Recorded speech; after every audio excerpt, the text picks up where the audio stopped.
Good evening, everybody. Thanks for coming to your city council. I'm going to call us to order for August 12th, 2024. The first thing I'm going to do is remind us all to turn off our cell phones, please. Second, I'm going to remind us that as we meet tonight, let us remember we are stewards of land that has been home to indigenous peoples for thousands of years. Before the recent arrival of the European heritage dominant culture, we honor this land's ancestors as we go about our business today. Let's stand and say the Pledge of Allegiance. Pledge allegiance to the flag of the United States of America and to the republic for which it stands, one nation, under God, indivisible, with liberty and justice for all. And as we just did that, I realized you all got to see the cool back of my shirt, which I was given in Japan last week. I've just returned from the sister city, so if I'm a little fuzzy, that's maybe why. We are going to join a new counselor. Judge, take it away.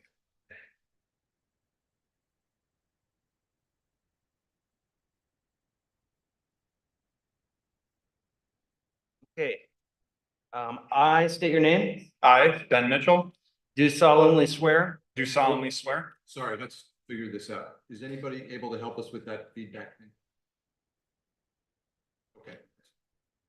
Okay. do solemnly swear Do solemnly swear that I will support the Constitution of the United States that I will support the Constitution of the United States and of the state of Oregon, and of the state of Oregon, the city charter of the city of Hood River, the city charter of the city of Hood River, and the ordinances and resolutions of said city, and the ordinances and resolutions of said city, and that I will, to the best of my ability, and that I will, to the best of my ability, faithfully perform the duties of counselor faithfully perform the duties of counselor of the city of Hood River, Oregon, of the city of Hood River, Oregon, during my continuance therein, so help me God. during my continuance therein, so help me God. Congratulations. Thank you,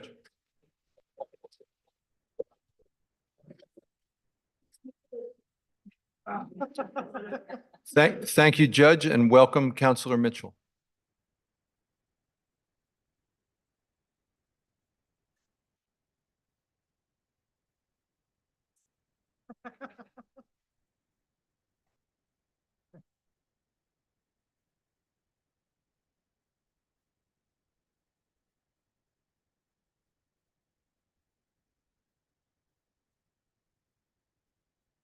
Okay.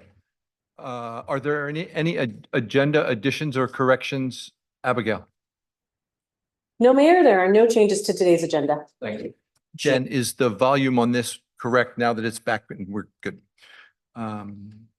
Great. Next is business from the audience. I do have several people signed up for the public hearing. I have a printout from Ms. Shellman for public comment. Did folks get a chance to have that as well? Is there anyone in the house tonight that wishes to speak to us under public comment, or anyone online?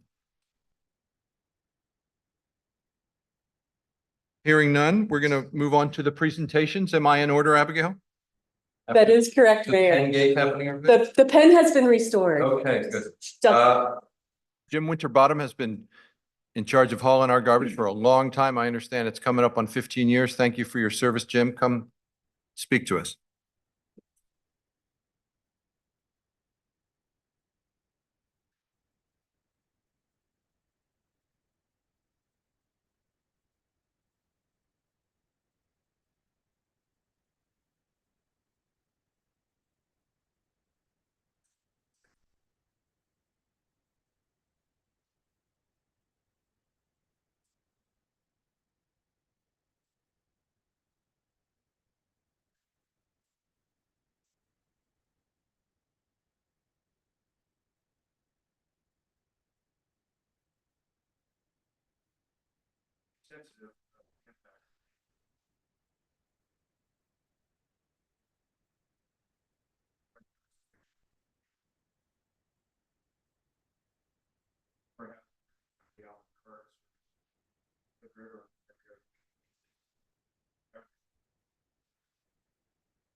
Let's take a minute to make sure that that.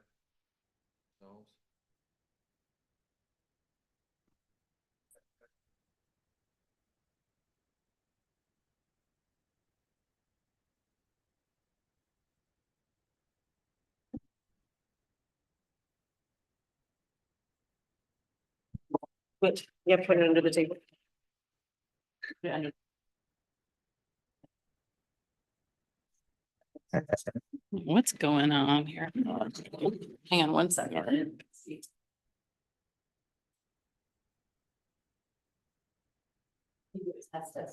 Test. All right. Okay, so back to the 35-gallon cart customer. They would be going from a rate of $23.77 per month to $24.40 or 14 cents a week. If a customer had a 65-gallon cart for trash, they would be going from $28.44 to $29.20 or 18 cents per week. For our commercial account customers that have a large 1.5 yard dumpster located behind restaurants, certain convenience stores, service stations, they would be seeing an increase of 87 cents per pickup for a one-time week service. Some of the other impacts that we're seeing are parts, trucks, carts, containers. And at the same time, we try to provide as much as we can for our employees to maintain the retention and provide quality service to the residents of Hood River. And at the same time, be involved as much as we can in the community and any of the events that we're able to sponsor. So if there's any questions, I would definitely entertain them. Thank you, Jim. Counselors? Thank you. I guess both for Jim and Abigail, did the public comment we got about the garbage service get shared with Jim? Yes. Oh, sorry. They sent it to him about a couple hours ago, Okay. so he hasn't had a lot of. Cause is the program for, rate relief, is that run through you? That's not something the city manages, correct? Not that the city manages, and it's not ran through me. Okay. It's ran through Mid-Columbia Community Action Council. And it leaves us out of scrutinizing somebody's financial status. We don't want to be involved in that. We just get a list from the council on who is eligible for the $3 a month discount. And I can tell you that as of today, in the city of Hood River, we have 7 customers that have sought that relief and get it monthly. And we have 4 county customers. This is the same program that runs out of the Dalles disposal, which I manage as well. And I didn't have a chance to run those numbers, but I think there are more participants over there than here. And then the other portion of that is the program for 85 and older. There is no financial scrutiny or background check on that. It's just an age-based program. They get free service. And if the numbers are correct that I ran before coming down here tonight, we pay about $18,200 a year. That's the cost of the services to the 85 and older. The only criteria is they need to re-up every year. So we know that they're still the ones living in the house getting the free service. Thank you, Jim. You bet. On the same point of the person that pointed out that the $3 discount has been static for a long time. Is that who's defining the $3 thing? I'm not sure. And It's been there, like you say, since 2007, 2008. Can it be adjusted as well? I think that was the question. That's a good question. I think it is. I think it can be. I don't want to misspeak, not knowing how many customers it affects in Wasco and Yeah, Sherman We're counties. talking 10 people. It's more Right. the idea of it. Right, and absolutely. Just the program in itself, whatever we do here has to be done in the other tri-county area Right. as well. But yeah, I wouldn't have no problem looking into that and So seeing. is that homework that you'll take on? Absolutely. That'll be modernized. Yeah. That'd be great. Yeah, and if I would have had a little more time tonight, I would have tried to get a verbal on it, but that was pretty tough to do. But I'm not opposed to it in any means. Nice. I think we're all in the same sentiment here. Jim, thanks for being here. Every year I ask you around just increasing the rates, how it can disproportionately affect some of the families that we have here in the gorge. So can you walk us through the process that an individual would go through to qualify for some discounts for So- their garbage services? What I found tonight going on Mid-Columbia Community Action Council's website, there's a application that you apply for. Once the application is verified by council, they send us a list every month of who deserves and should be getting the discount, which we apply right off the bill every month. So it's their background. I don't know what the threshold is or anything like that. How do you market this program? So do you have something at the bottom of the bill, or is this just solely online? I believe it's solely online on their website for utility assistance. And if someone asks a CSR that calls in, we would let them know that they need to contact the council to get that discount. To be honest, I'm a little shocked to hear that there's only 7 customers in our county that are taking advantage of this program. My background is in healthcare, and data analytics is a lot of what I do. How many total customers do you have within the county, and then how many do you have within the city? It'll be a guess, to be honest with you. But just to correct you on the one thing, it was 7 customers in the city and 4 in the county. So 11 total between the 2 jurisdictions. But I imagine that you have a couple thousand customers. Oh, more than that. Yes, absolutely. I would say we have 2,200, 2,300 in the city limits. And in the county, I believe it's 4,000, 4,100. Okay. Is there an opportunity that you can work with, whether that's MCAC, with the city? That way we are ensuring that our constituents are aware of the financial resources that can help benefit them? Absolutely. I mean, we could go as far as putting a link to the council on our website too. I think that would be great. I think any opportunity that we can take to reassure folks that there is financial assistance for those who are in need. Yep. Thank you. Grant? I have more of a long-term operational question for you. We all understand that door side trash service, put the trash bin out, stop at each house. Would it be more operationally cost effective if there was a centralized, say, per block garbage area or enclosure with dumpsters or whatever it is, where someone would drive up, your garbage truck would drive up to and collect in one spot versus stop at each house? I've never been asked that question before, to be honest. From being in the industry 35 years and seeing how enclosures and centrally located collection sites operate in multifamily and large residential commercial combination buildings, it's a mess, quite frankly, because nobody wants ownership of it. Nobody wants to pay the extra, nobody wants to pay the cleanup, and it becomes a free-for-all, quite frankly, that I've seen. That was my next question, was lead right into the operational aspects of that. Okay, all right, thanks. We have a motion. I move to adopt resolution 2024-17 Hood River Garbage's proposed rate increase of 2.65% effective September 1st, 2024 on tonight's consent agenda. Moved by Saunders. Second by Pepino. Discussion? This is gonna be Ben's first vote. Yeah. All in favor?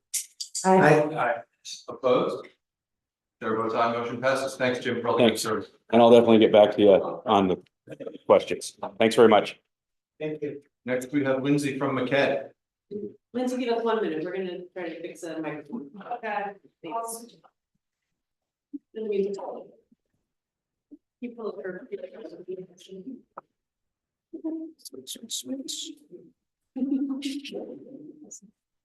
This one.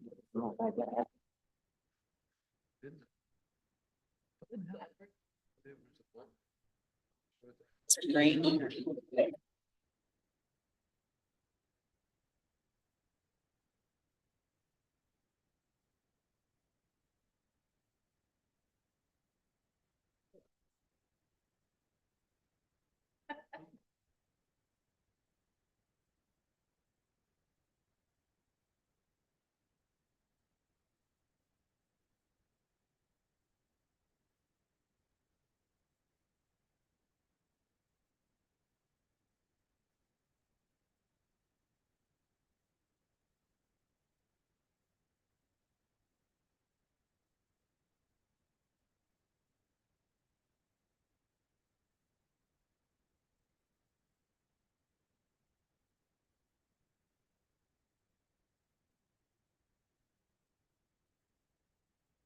But then other things happen at that moment, it's like non-success.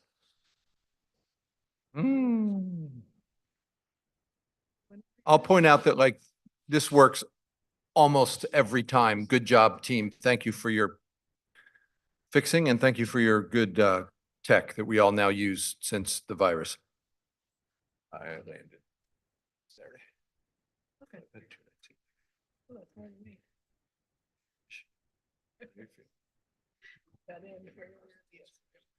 It was like, this was a terrible welcome back.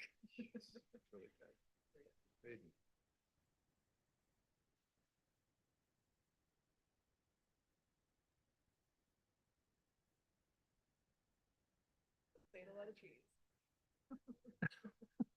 Classic Midwest.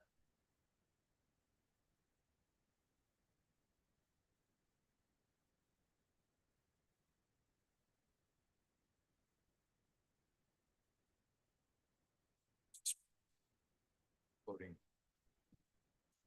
Like a lot of UFOs up here. Close enough to hear from- Justin, some of your Justin report, I'm sure it's not important, but. Oh, now it's very. Yeah, it seems like.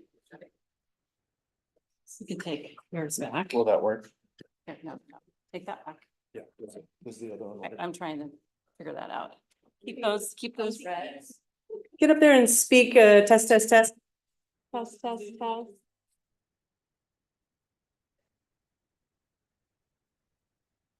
Test, test, test. Okay, it's working. Okay. Brilliant. Okay, thank you for your patience. Yeah. Lindsay from McKay. Yeah, all right. Thank you for inviting me here this evening. My name is Lindsay McClure. I'm the Energy and Project Manager with the Mid-Columbia Economic Development District. And I'm here tonight to tell you about MCED's Brownfield Assessment Coalition. My goal is for you to leave this evening with a baseline understanding of the brownfield work that we're doing with MCED, noting that both publicly and privately owned properties are eligible. So thinking through a city lens, and also if there are privately owned properties that you know of that may be a good candidate, if you could help us get the word out, that would be wonderful. And before I dive into things, I already use the acronym MCED. I'll try to, we're the Mid-Columbia Economic Development District. So tonight I'll start with the brownfield basics, then talk about the grant we received through the U.S. Environmental Protection Agency, then go through our site selection process, coalition priorities, and then tell you how properties can start moving through the process. So to begin with, I'll lay the foundation with EPA's brownfield definition. Essentially, it's any property that's not living up to its full potential due to the presence or perceived presence of environmental contamination. So it could be an actual percent contamination, or it could be unknowns.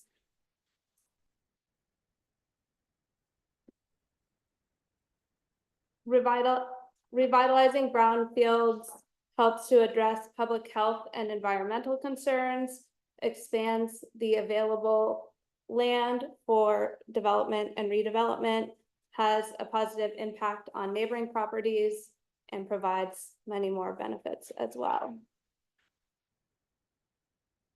To talk a little bit about this grant, it's a $1 million assessment coalition grant from the U.S. Environmental Protection Agency. We have through September of 2027 to spend the funds, so it's certainly a marathon, it's not a sprint. So I'm here to plant some seeds, and hopefully over the coming years, we'll have some good projects here in the city of Hood River. I'll note, I'm going to talk about two aspects of the grant, the assessment piece and the coalition piece. So first, to talk about the coalition, our coalition partners, which are noted here on the slide.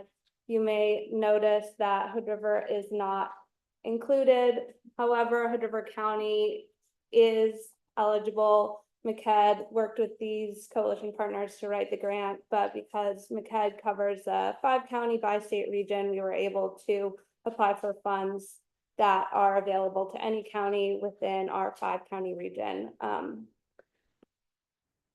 And the special thing about this coalition grant is that we work with the Brownfield Advisory Committee.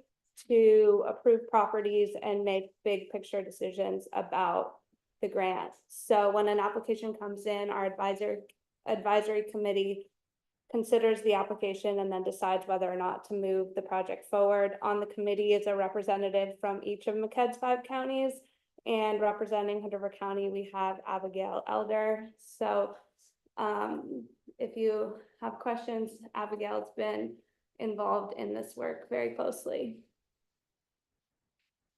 So the next piece, the first I talked about the coalition aspect, and next I want to talk about the assessment piece. To define something by what it's not, this is not a remediation or a cleanup grant, it's an assessment grant. So we can do planning work and assessment work. We can't get in there and actually do the remediation. If we get to a point and that's needed, we can help connect properties with other funds. EPA has different funds that are marked for cleanup, and as does Business Oregon and a few other resources. But this work is really meant for assessment. So phase 1 environmental assessments, phase 2's regulated building material surveys, site cleanup and reuse planning is kind of the bread and butter, but that's not the full extent to it. If there's any planning work that can help take an underused property and move it toward more productive use, then we can look into it, and it's certainly possible that we could help with that. So to get involved, the first step is to fill out a nomination form, which you can find on MCED's Brownfield webpage. It's meant to be a low barrier application, so there are only a few questions and most of them are optional.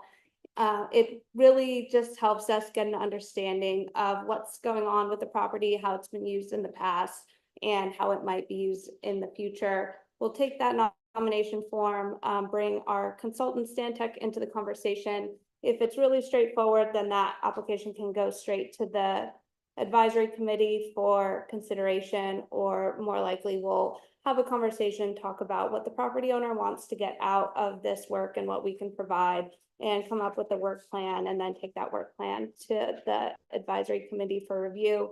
Once a property is approved, then the eligibility goes to EPA, and then once EPA approves it, then we can begin work.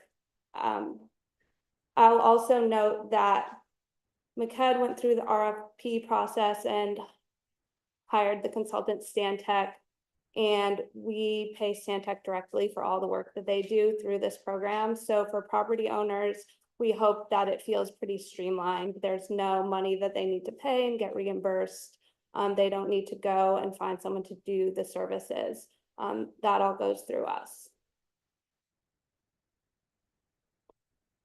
So when we receive a property nomination, we look to these priorities to decide whether or not to move the project forward.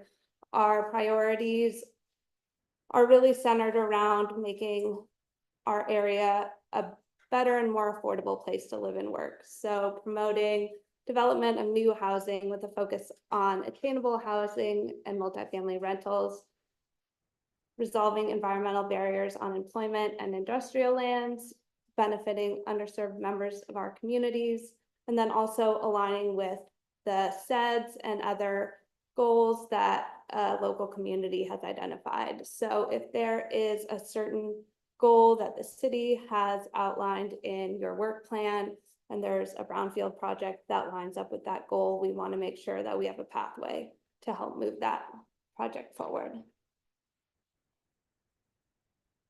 So the benefits of participating, these services are provided at no cost to the property owner.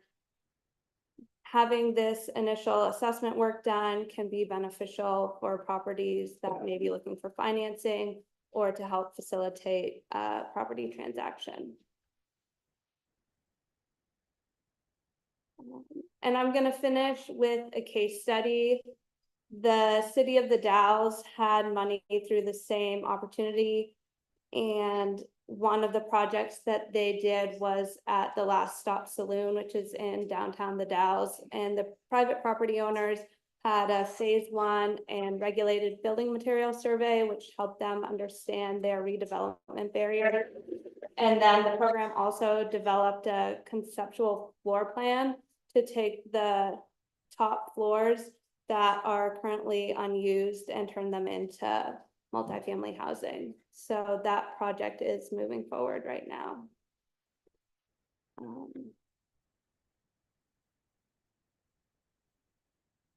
Here are a couple of common questions.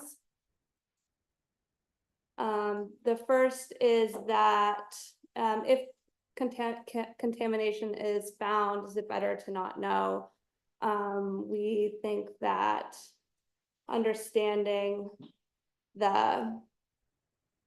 what's happening on a property is beneficial both for public health and the environment, and also to move properties toward a more beneficial use.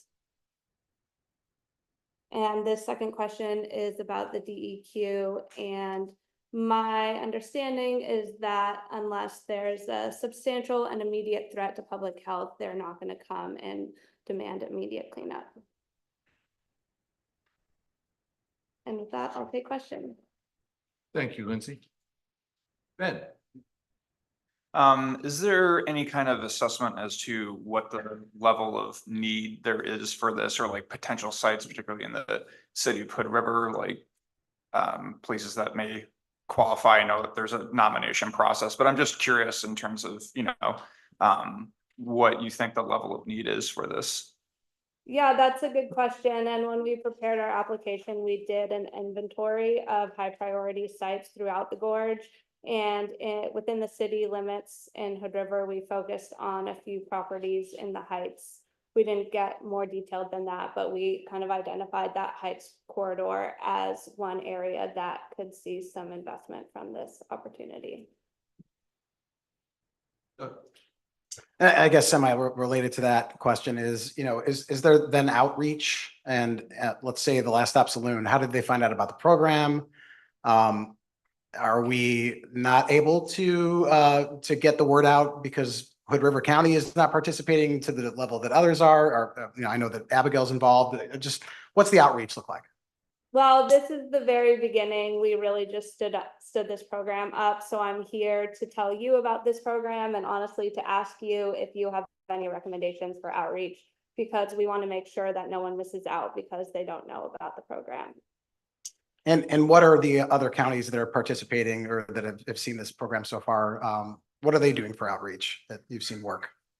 So it's my role to work with all of these counties to get the word out. So I'm kind of starting right here, talking to our public officials, and then we're going to go from there. Okay. I can tell you that because in Wasco County, they already had a similar project going on, the outreach is much easier there. A lot of projects that could qualify already know that this is a resource. So I'm trying to be really diligent about getting into the other counties that haven't had this sort of investment in the past to make sure that we are reaching everyone in our gorge community. Thank you. Lindsay, maybe as part of that, could you talk a little bit about how you have allocated a certain amount for counties, so it's not necessarily a first come, first serve? Yeah. So one thing that we decided that we wanted to do at MCED was we took the total amount that we have for site-specific assessment and we divided it by 5. So for our 5 MCED counties, and for the first year of the program, we have money earmarked for each of the counties. And for the first year, that money is reserved. So we have $120,000 reserved for Hood River County for the first year. And then after that first year, if all of a certain county's allocation isn't reserved, then we will open that up to the rest of our counties. Thanks, Lindsay. This is cool stuff. Do you have how many properties can you test with 125K? It really depends what we're doing. Like if we do like a bunch of phase 1s, that's and I think I can go back. I think I put some cost estimates here. So this answers my okay. Yeah. Sorry about that. to your frequently asked questions thing, are the results public data or is it confidential for with the property owner? It's public and it goes into a DEQ database. Gotcha. So that's one of the sales jobs, is these questions to private owners, I assume. Yeah. And I think and then I think there's a discussion, this is more for council. I think that there's a discussion about whether we use this for city and county things in the city that can be an initial step for the yard, for example, or the ODOT yard and stuff like that. So, thanks. Gladys. Thank you. So the plan is that you're looking to market to property owners, correct? Yes. Yeah. There are definitely a couple organizations that the city works with to connect with some of these property owners. I would absolutely connect with, for example, like McCack. They have a lot of housing programs there that are available. Maybe even going to some of, like, for One Community Health, for example, serving a majority of patients here in the Gorge, a lot of them property owners, collaborating with the next door to make sure that your materials are plain language and understandable to individuals. And they could also even help you engage with underrepresented communities. They do have a couple committees that are there through the next door, where one of your coalition goals, if you go back a slide or two, benefits to underserved members of our community. I think it's really important to gather input from those communities as opposed to assuming what folks want and just hearing it directly from them. I think the next door could be a valuable partner in helping you figure out what those what those goals are, so that you can come up with specific strategies to ensure that there's equitable economic development. Thank you for being here today. Thank you. Megan. I mean, I assume you already are reaching out, but the port and the chamber would be great folks to contact with.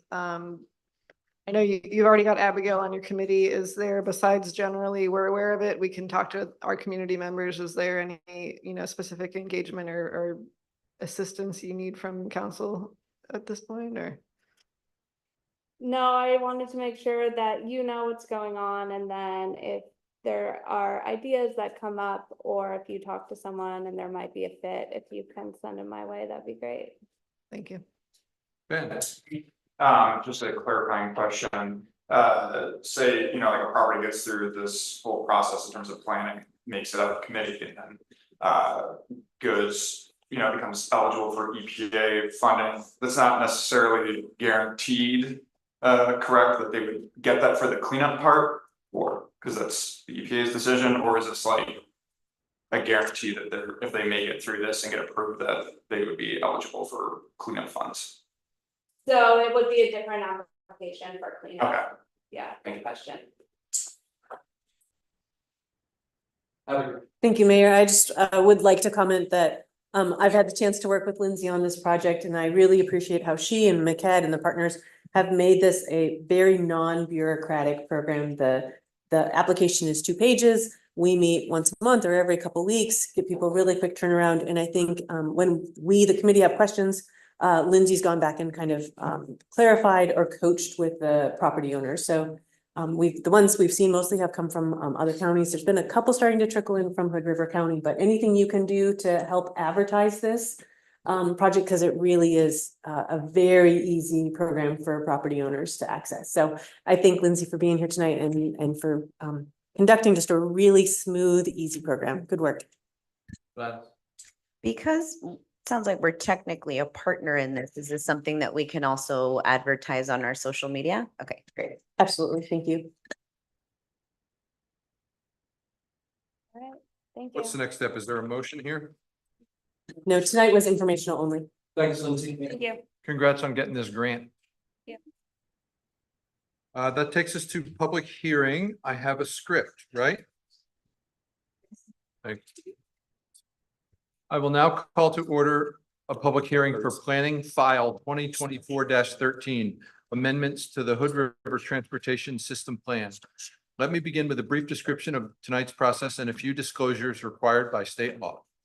We will begin with a staff report, then we will take public testimony. When the public testimony is completed, we will close the record, deliberate, and render decision. Our decision, however, is not final until it is reduced to writing and officially issued. When issued, our decision may be appealed to the Land Use Board of Appeals.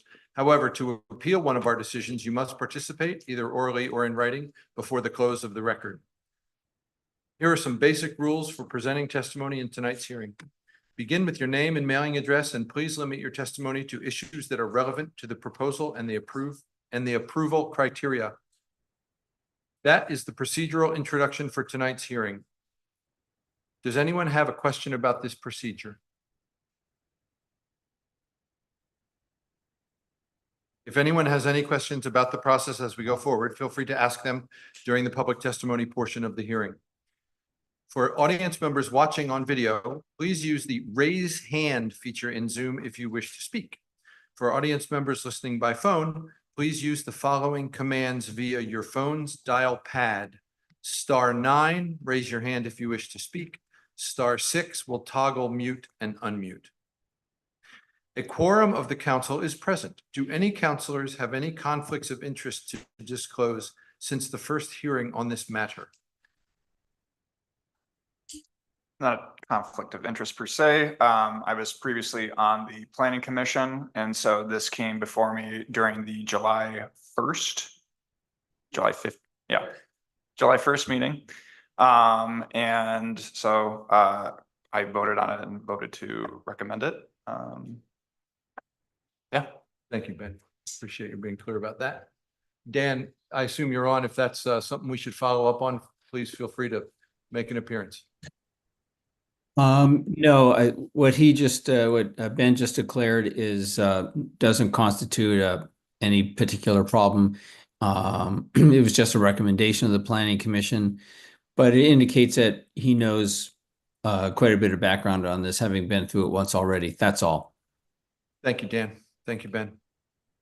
May we now hear from staff? Thank you, Mayor. This hearing is to consider We the got, city's. sorry, we got a green and a red. Are we okay? Okay, we're Great, good. thank you.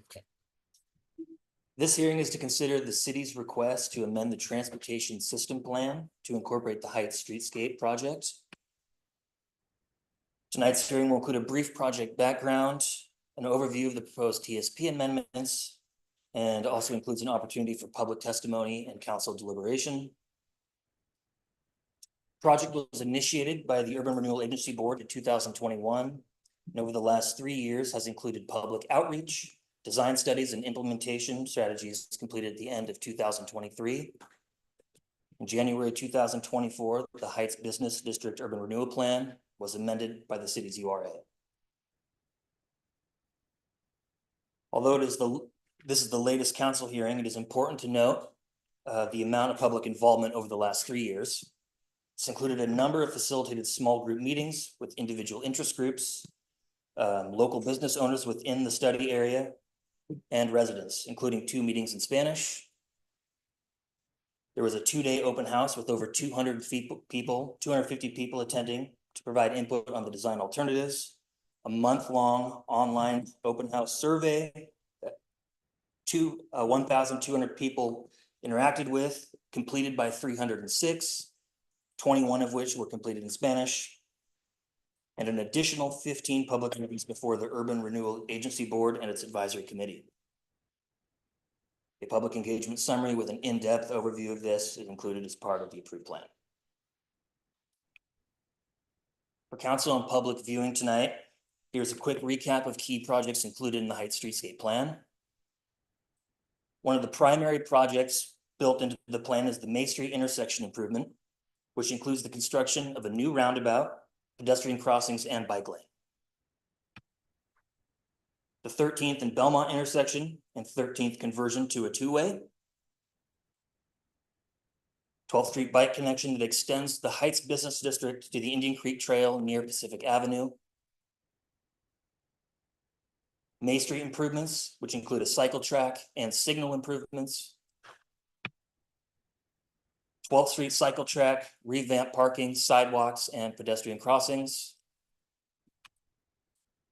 And the Belmont shared street. To implement the project as part of the city's transportation system plan, which is used for forecasting budgets, system upgrades, and projects necessary to manage the next traffic growth over the next 20 years, the city must formally amend the TSP through a legislative process. The amendment aligns with urban renewal plan for the Heights with the city's transportation system plan. Within your packet, a complete list of changes and a complete markup of the TSP is included. The amendments proposed will update the TSP project list for pedestrian, bicycle, and motor vehicle projects and the typical street and intersection designs for the area, including 12th Street, May to C Street. Section adds wider sidewalks with street trees, two-way cycle track, and curb extensions. The southern portion of the project, Hull Street to 13th, includes these features, as well as a new festival neighborhood shared street. 13th Street, this redesign allows for two-way traffic and includes design features on 13th intended to calm traffic and mitigate impacts of the center turn lane. May Street, which includes a two-way cycle track and intersection improvements for vehicles and pedestrians. The Taylor redesign includes one-way westbound travel and is intended to provide space for protected two-way cycle track in connection to local schools and parks. A, B, and C Street improvements include alternating east-west traffic to provide predictable circulation, parking, and wider sidewalks to improve access for people walking. And the 12th Street bike connection, which includes a separated walking path and bike connection. In addition to the updated projects, lists, and streetscape designs, the amendments include updates to the financially constrained project plan and project cost estimates. Prior to the 2024 TSP amendment, the cost of the financially constrained plan was $34.2 million, which aligned with what the city could reasonably afford. However, with the 12-year adjustment and updating projects from the Heights Streetscape Plan added, the cost of the financially constrained project list increased to $105.5 million, leaving a gap of $71.2 million between the cost of the financially constrained plan and the reasonably projected funding. Funding and grant strategies are outlined on page 57 of the Heights Streetscape Plan and located on page 100 of the TSP and 205 in your packet. Questions? Thank you. Counselors? Megan? In reading the proposed TSP amendments, it, talks about multiple times of certain things weren't included or would need to be changed if a jurisdictional transfer were to occur. And then, as you just mentioned, of course, there's a very large list of unfunded or a need for a lot more funding. Are those are two things that would go through a future process like this to amend the TSP again? The project is, as it sits, really, you would look at not a TSP amendment. That would really be more if there was a jurisdictional transfer that did not occur, they would be processed through ODOT as design exceptions. So we would go through their engineering process for improvements, and then we would come back with responses. That wouldn't necessarily have to change. We wouldn't be looking to change the TSP because of that. Yeah, thank you. Similar to our local process, if we have a TSP document, if a developer comes to us and circumstances don't allow them to go by the standard, we entertain design exceptions in circumstances where they can't comply. Okay, thank you.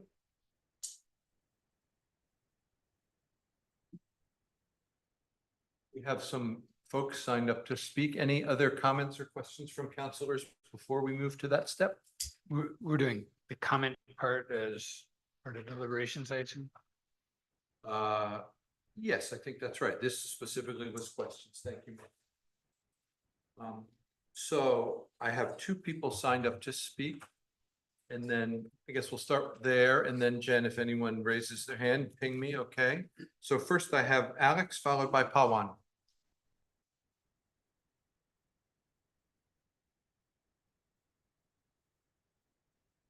Evening.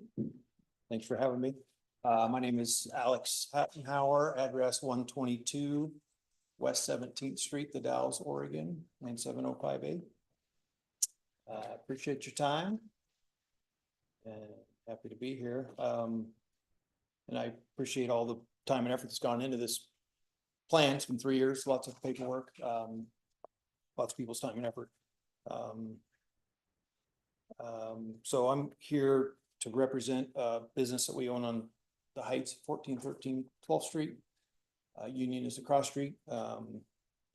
Due to the volume of material that was presented, I haven't seen your all packets, but the medium packet part 2 is 232 pages.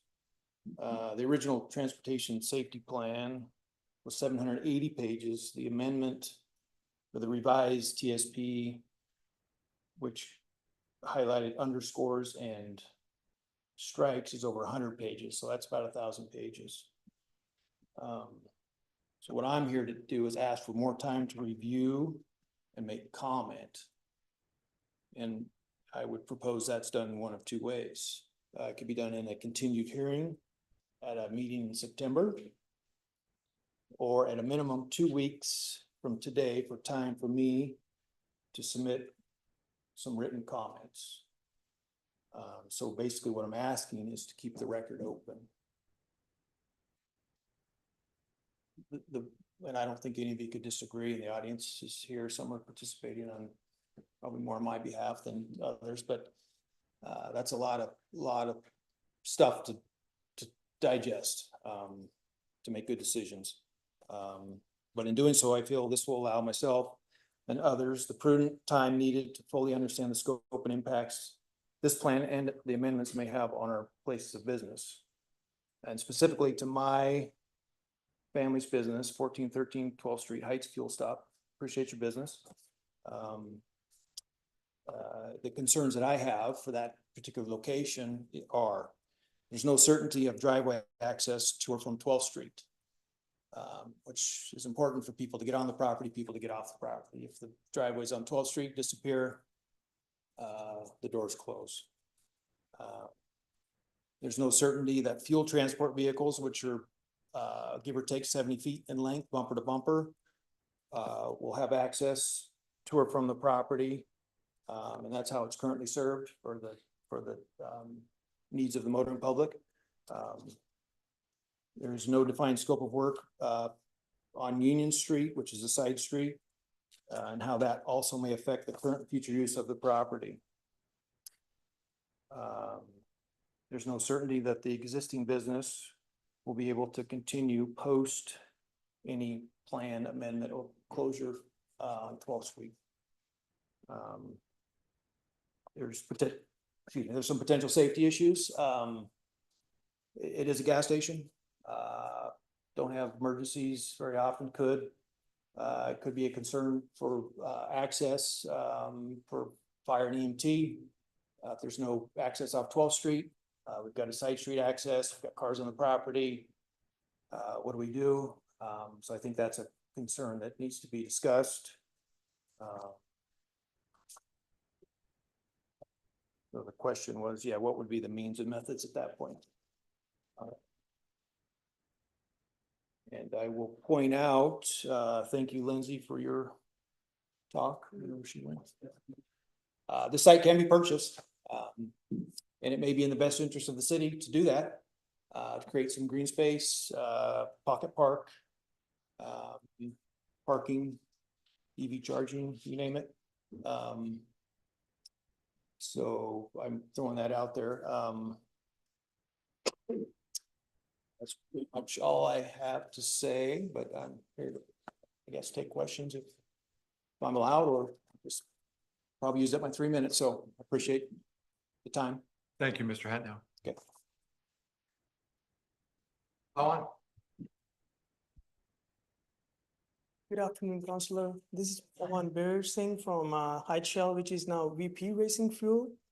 A better gas for a good price. The best price in the town. And to close that way out, exiting way. So this gas station is like a best location to get in and to get out. And easy access in and easy access out. To closing that way to get out for the customer and going through around the building, because there's 2 businesses, Dutch Bros and a gas station. So giving just a one way to get in for both businesses is gonna increase the traffic up in the front of our gas station and it's a family market. People come with their kids, they shop, and that's gonna be more traffic up on the main door, which is not good. Plus, we get a deliveries up in the back side of the building and they deliver stuff like snacks and beer and all that. Park their trucks up in the back side of the building. And it takes them a little while to unload the stuff if they park it up on the back street. So it's gonna be hard for the customers to get out from the gas station around the building when there is a semi truck with a trailer parking up in the back of the building. And to closing that way out to 12th Street gonna be really inconvenience for the customers. And plus, we just changed our gas station to VP Racing Fuel, like the best price. It's just gonna shut down our opportunity to grow the business. And I'm here to just giving my opinion about the customers to get in and get out from the way it is going right now. Thank you, Mr. Singh. Thank you. Jen, do we have any comments online? Is there anyone else in the audience who intended to speak on this issue tonight? Thank you all for coming. I will now close the public hearing and open the council deliberation. Megan. I guess I have a staff question, and maybe I've misunderstood, but are we closing access to existing driveways on 12th Street? Final access has not yet been determined. It's an arterial street, but at this point, I would expect some changes, but we do not have a final access plan. So in terms of driveway access enclosures, in particular, the Pacific extent is outside of the project area. However, if you've driven Pacific and 12th, you understand that intersection is complicated today. We don't have a final design for that. And whatever path and pedestrian walkway is encountered, it may have impacts, but that is not scheduled for closure. So at this point, I also have engineering that is at 5% of 100. So in terms of engineering, we're at very conceptual engineering.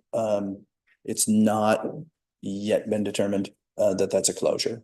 So we have a lot of engineering and analysis before we start shutting down access points or changing them, configuring them, consolidating them. All that is yet to be determined.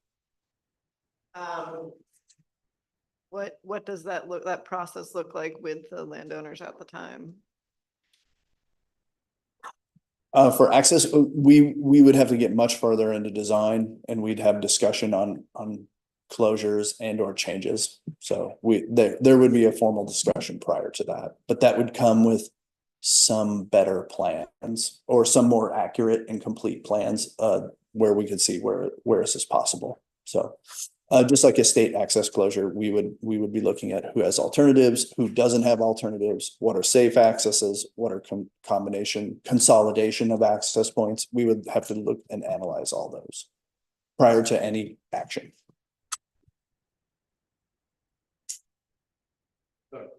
I guess just building upon Megan's question, because part of my question was similar.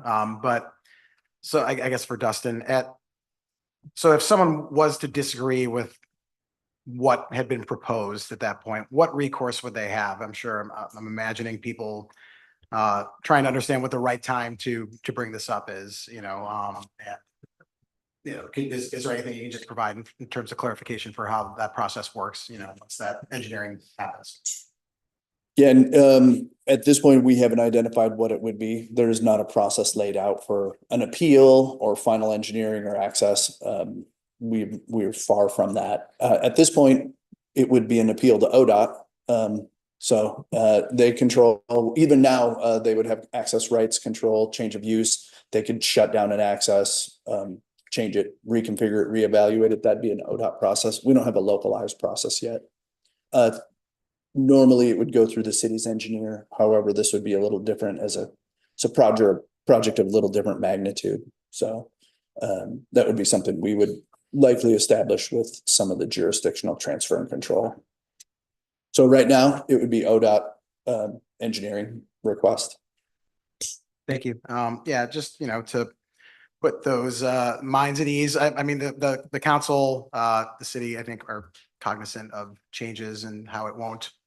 Yeah, but I understand. So in terms of where we are with this whole process, we've got there is a process by which the specifics of this are outlined, right? So we've had a lot of questions throughout this process regarding parking, other things. Like I definitely understand that there's concern about what the final design is, but we're not there yet with a lot of it. So when I'm making decisions personally on these types of issues with furthering this along, a lot of the questions I've had have been specific questions that are coming at a later time. So so the rest of my counselors, I'm conscious of that as I make decisions for this. If for the hat site, within the plan, there is a note that talks about ideally these would be relocated and or removed. However, they are included in the design right now. So it shows them within the finalized design, although it acknowledges probably ideally removed to limit some conflict, but they are shown in the design currently as it is today.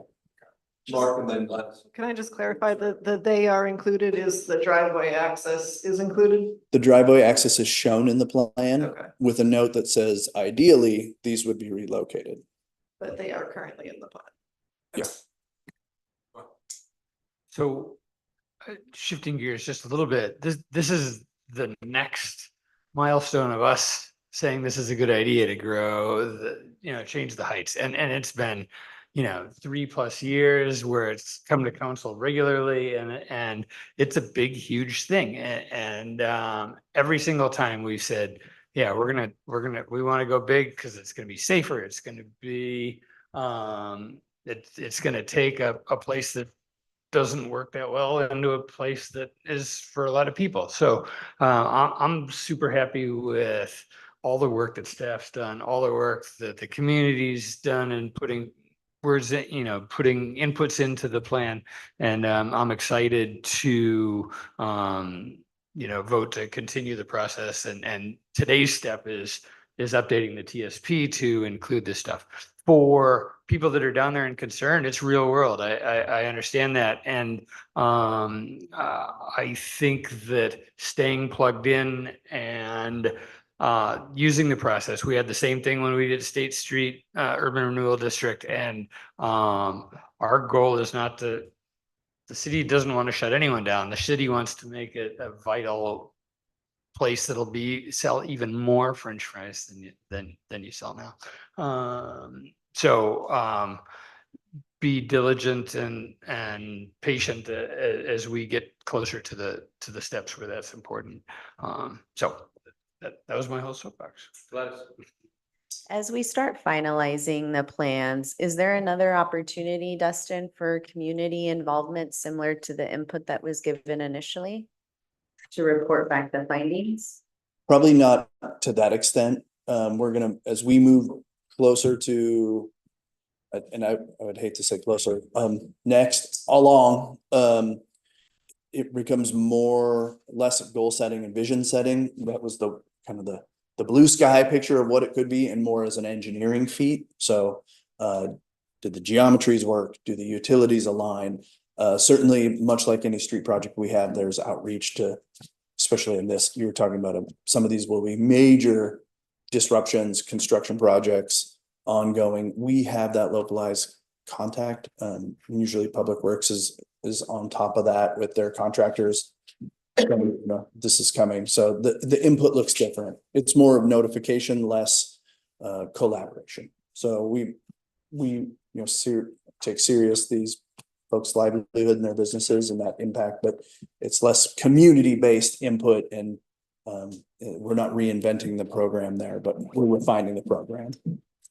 I think I would, and I'm certain my peers would agree, that once we start having more finalized plans, the importance of connecting with our community partners who are connecting with our constituents to ensure that folks understand here's what the final design is going to look like. And if there are any opportunities for any input that is needed, that they feel that that would be a great venue for community organizations to get in contact with the city to let folks know of any concerns.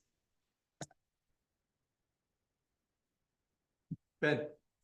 I know I asked this when it came before planning commission, but I think it's important for people's understanding and for like the record. What is the timeline for this? Because I think that some people may have this idea like, all right, this is adopted, like it's shovel ready, here we go. And that is not the case. So you give a timeline in terms of build out, because it still needs funding and all that. I think there's a large gap. There's a real $70 million financial question mark that lay between here and shovels. Some of the work that we are doing now, and specifically the work that Will Norris is doing to talk about jurisdictional transfer, that discussion is happening right now. However, I would not expect work within 5 years' time. I think we have some work that the state would want to see done by 2028. And so that would be that's the really earliest time sensitive work that would happen, whether we did anything or not. Whether the city turned this project away right now, we're going to see work in that time frame to do improvements to some of the pedestrian access and construction.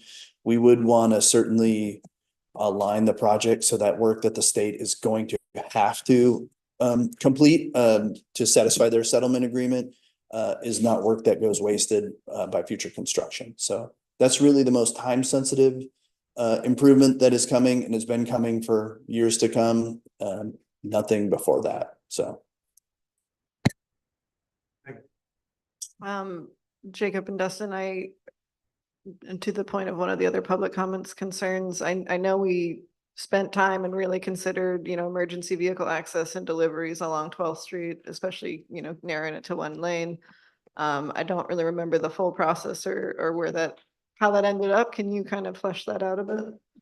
Yeah, so during the process, we had a number of stakeholder meetings, interest parties. Some of those most important interest groups are our emergency service providers that provided input on the routes, the intersection improvements, and their ability to serve the corridor and to navigate through it. This is an arterial corridor, so it really it does a lot of links within the entire community, from Tucker Avenue, from 281 to Providence Hospital. It is a significant thoroughfare. So they were involved in it during the process, the design. When we had concept designs and into the preferred designs, they were involved. They didn't get into individual site access, but given the location and given this site, it's unlikely that you would see emergency responder enter onto the property, especially a gas station. They're going to access it from the public right away. They're going to try to get within 150 feet of it, but getting too close is oftentimes complicated, and especially when it comes to petroleum products. So I don't see that as a particularly a safety issue. We always want to be mindful of. I don't see that as a particular stopgap, but these folks were with us, Public Works, being usually the first emergency service provider when it comes to keeping your roads open and your water on. The police in terms of respondents, and they were with us the whole way. So their input is built into this plan, and it's built on really their preferences as well. And again, to the point of there will be further design work, they will continue to be engaged. Yeah, you bet. Okay. Yeah, especially Public Works, they get to own and operate and maintain this thing, so they better be happy. So we salute them for taking that duty on. One of the things I was hearing, either correctly or not, from these gentlemen is that they're worried that their opportunity to chime in is going to expire, that, closing the record and missing their chance and not having standing. And I guess staff or Dan can appreciate you guys showing up. This can be a process where it's hard to know at what point do I insert my, pickaxe to have the right leverage. To not miss their chance. And as Mark, I think, said especially eloquently, this has been rolling and is rolling, and we don't want to stop it for the wrong reason. So I would like these folks to feel reassured. Maybe staff could follow up with them to say that, yes, your concerns are of course important and will be included. We're not going to close the driveway to a gas station, lightly. Dustin? Yeah, they end up in the record. This is an important time, though, that when it comes to the policy decisions based on your transportation system plan is important. However, there's a lot of funding and design to go, but this is an important stage. I mean, this is the system plan being updated, and there's a reason why we had 15 meetings and multiple public hearings, and it's leading to these group decisions. So certainly the construction's now complete, but a lot of the design and a lot of the access has been contemplated now to make sure this thing works. So it's an important time, but I don't think we're going to see anyone surprised that their access is closed one morning. There's certainly a lot of legwork and consideration to do when it comes to dealing with the property owners in the frontage. Thank you. We're still at the deliberation comments by staff, by council phase here. Anybody else? I am looking for a motion to approve the TSP amendments. I move to approve the transportation system plan amendment and direct staff to prepare the necessary adoption ordinance. Moved by Rivera. Second. Second by Olson. Any further discussion? I think we've all been getting there, but I do want to make sure staff is aware, both for the folks that did show up today, and thank you for coming, and of course, all other business owners. This is going to be, I know it's years down the road and we have a long way to go, but this is obviously a very substantial change compared to what's there now. And a lot of the work we do other places, this is different. And so I want us to all be aware and just know that as we move forward, that engagement and that communication and that collaboration is going to be really critical, both I think for comfort and for the best outcome for the community. So I just want to, flag that. So thank you. Further discussion? All in favor? Yeah. Aye. Opposed? Chair votes aye, motion passes. Thank you. That takes us to thank you, Chick. That takes us to our consent agenda. I would entertain a motion. Can we pull item 4 for? Item 4, Stormwater Capital Facilities Plan. So I always get a little fuzzy here. Like, do we all have to agree to thanks you guys, all have to agree to pull it, or can we just? I move we approve items number 1, 2, and 3 on the consent agenda. Moved by Paulson. Can I flag? Okay, Right. hold on, wait a minute. I heard second from Zan Miller, so we have a motion, and then I heard Ben. I just wanted to make an addition to the minutes. So I don't know if it requires pulling it or. We can make the motion and then we discuss the minutes and we make any changes at that time. Okay. Make a motion to. Megan? You also have resolution 2024-17 on the consent agenda. That was the motion we made earlier. We moved it to the consent agenda during our meeting, right? No, you actually, I think, took care of it right there. Did it say? It explicitly said we're moving it to the consent agenda. Sorry about that. I probably copied last year's, back when we used to have work sessions. All right, so let me try Let's add it to this consent agenda. Thank you, Councilor Saunders. Let me try to keep around this. There are 3 items that have been moved and seconded into pass.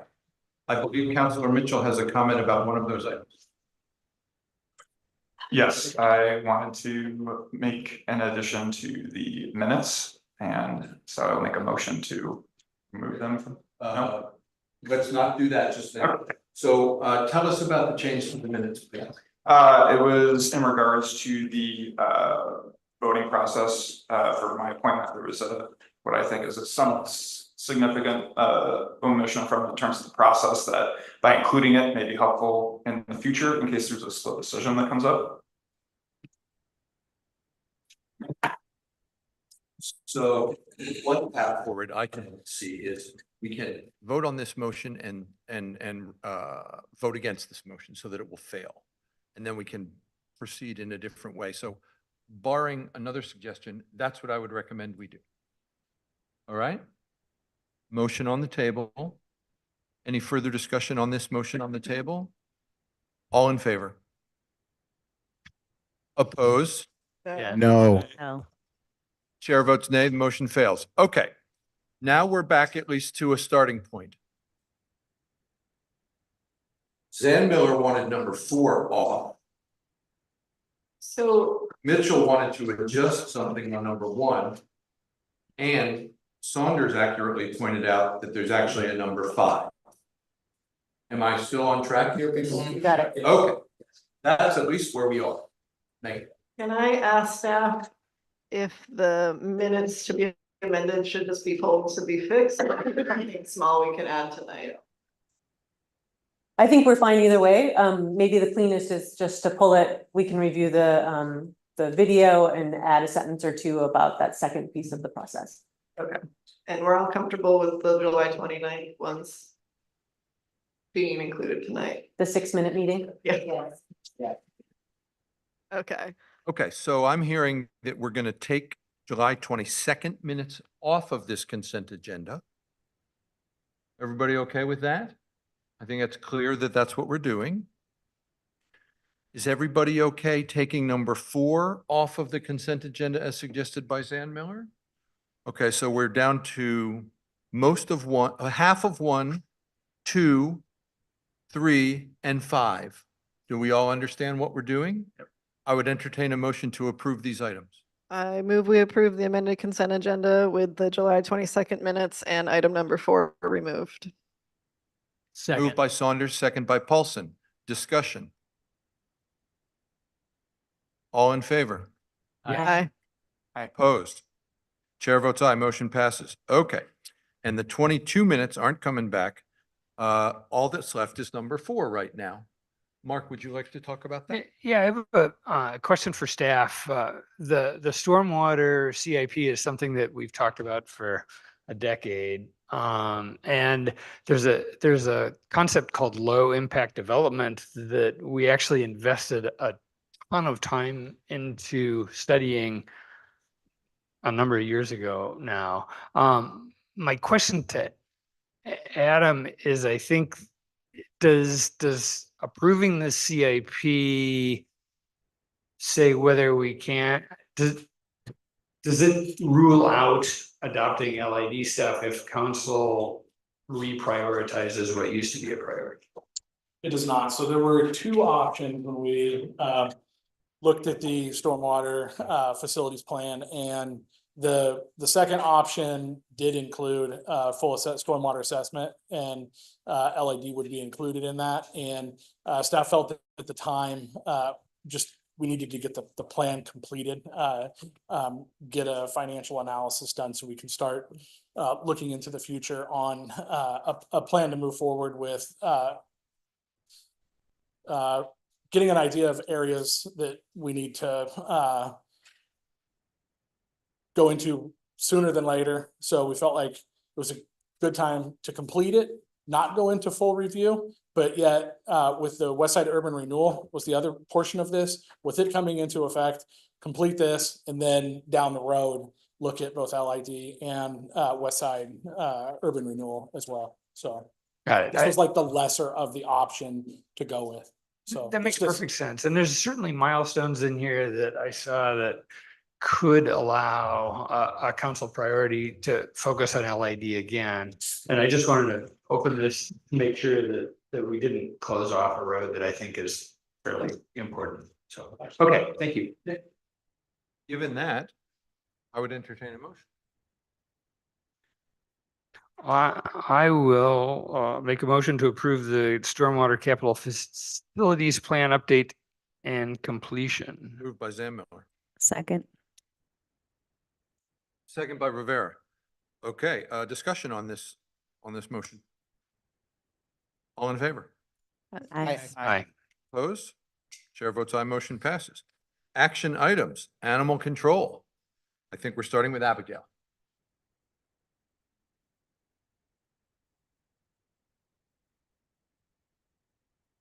Thank you, Mayor and Council. Happy to be here, and I want to acknowledge our county colleagues are here as well.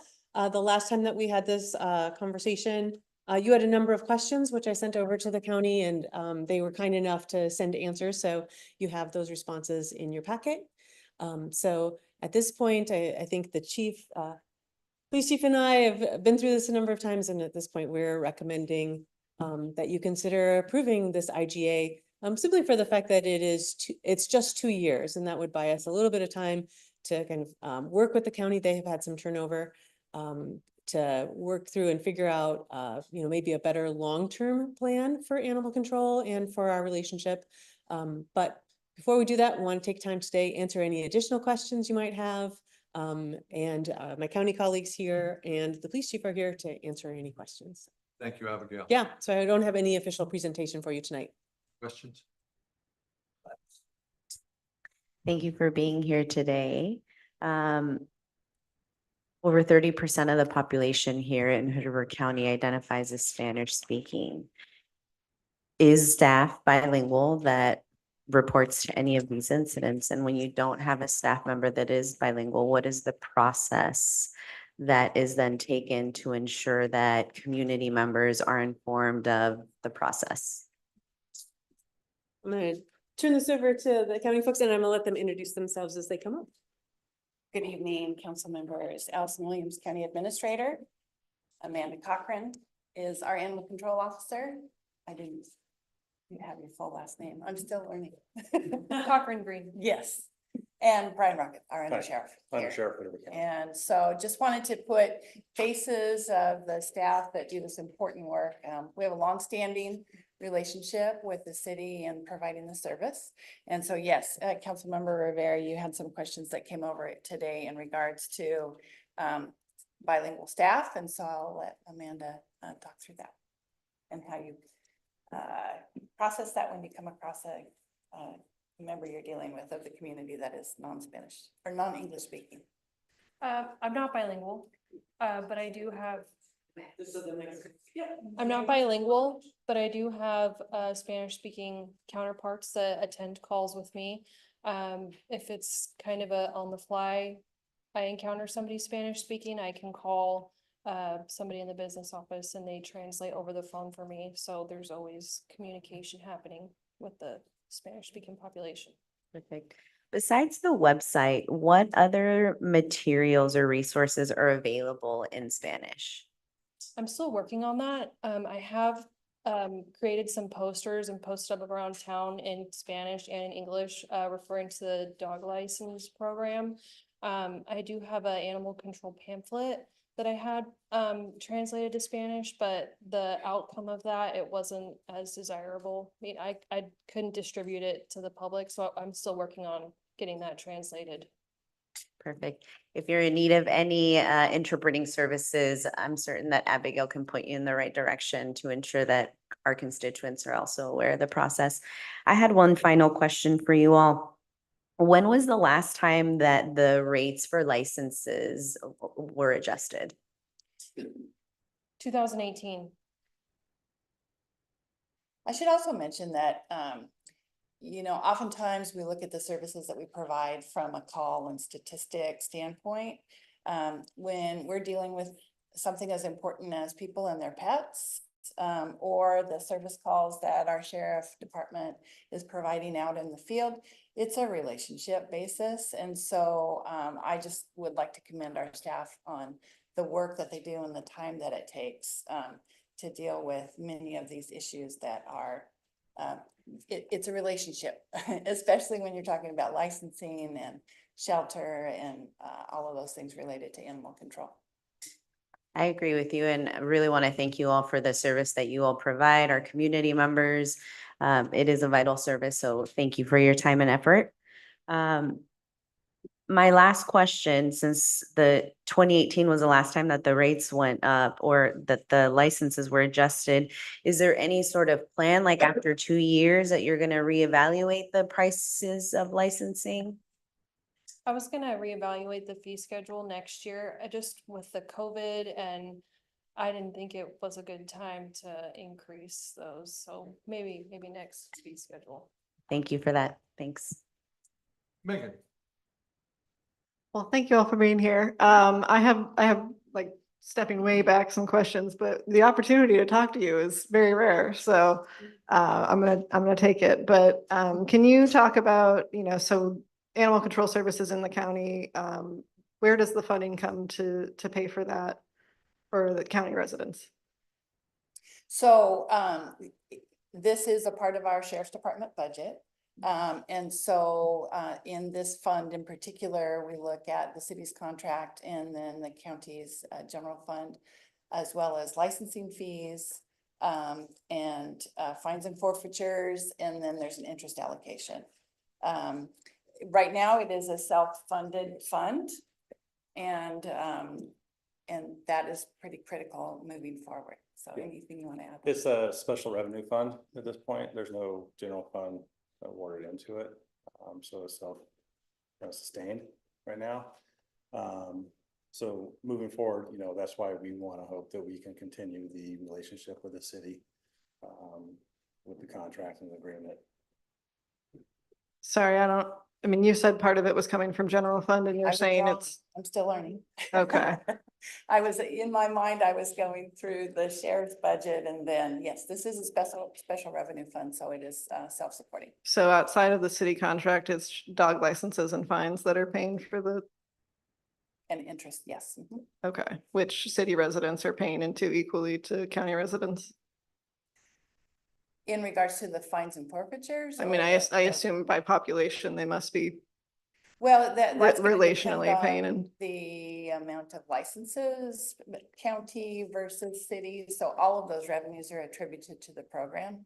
And in the calculations that were done for the contract for services, the benefit of all of those revenues was given in determining the net contract amount against which the city's percentage of service was determined for the contract amount, if that makes sense.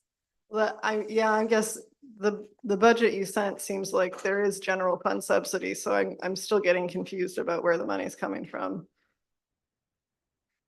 If we're paying a percentage of the expenses after all the revenue's been attributed.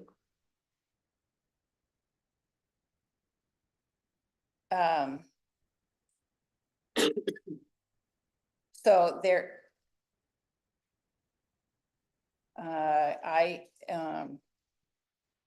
Yeah. I don't have the correct answer for you on that one because it is not general funded right now. We have not pulled money from the general fund, so it's a special revenue district or funded program. I have not been involved in that specific allocation of those funds. So I can't accurately answer that for you right now. So we'll get that answer for you. Yeah. I have a copy of your, I think this is your budget, so here's your revenue. Thank you. Okay. It's tiny. so- Right. So yes, so we have the beginning fund balance, the dog licenses, the Hood River City contract, our fines, our investment earnings and reimbursed items. And so yes, there is a general fund subsidy that is in there. Okay, which is from property taxes? Right. Okay. So I guess, both licenses and fines and the general fund property tax, I have an innate thing of city residents are already paying, I would assume their portion of that. They're paying property tax for the sheriff's department. They're paying whatever proportion of licenses and fines they're using. Why is there an additional city contract where city residents are paying twice for the same service that county residents are already getting? So I would, there's an array of services that our county property taxes pay for through the sheriff's department. And so what you're seeing here is the specialized service for animal control. What you're not seeing is the cost of court, hearings examiner, the other costs associated with providing this service. In addition, in the county, the sheriff's budget includes, there's a base of services, which is jail, court costs, patrol, administration of the generalized sheriff's department services. And the county's animal control contract is exclusive to the county outside of the cities. because the city opted to have the service in the county, then that becomes an additional cost for the specialized patrol of the city with animal control. I don't really innately understand if, I mean, city residents are paying for the general sheriff services, court, jail, all of that, same as county. They're obviously using fewer sheriff services from the day-to-day patrol end. And so I don't really get So why they're paying for it twice. They're still. not paying for it twice. If you look at the state statutes, animal control is a may, not a shall. And so the city has adopted the ordinance saying that we shall provide those services. And so therefore, there's a cost to provide those services. And everything else you listed is a shall? Right. Okay.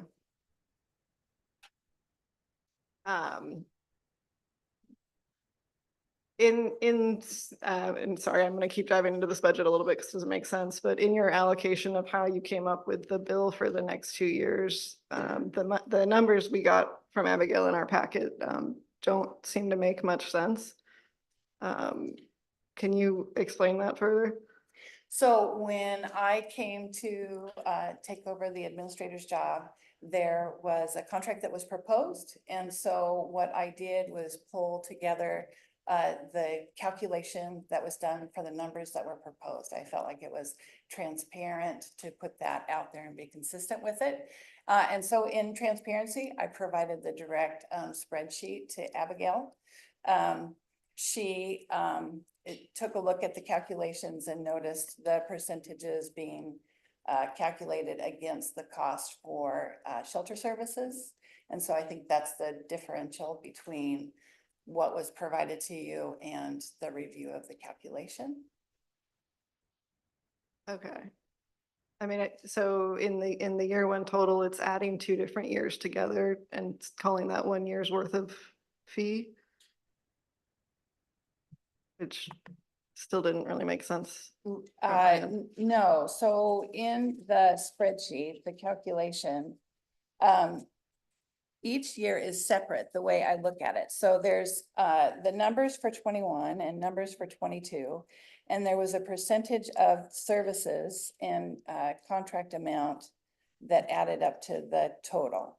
I think it was the way the spreadsheet came across, the way it appeared to blend both years together. Well, I mean, are you on page 81 of the packet or do you have something different? I have that picture, yes. Okay, because so at the bottom 2 lines where the year one total is the cost allocation of 2 different years together.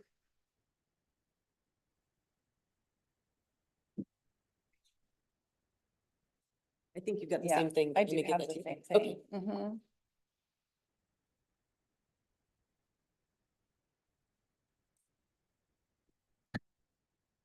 I think if I can try to walk through the spreadsheet a bit, and I shared this with Allison last week because I think I was trying to backward engineer what I received. And so I think what is happening in here is in 2021, you can see the city's percents there, it's averaged.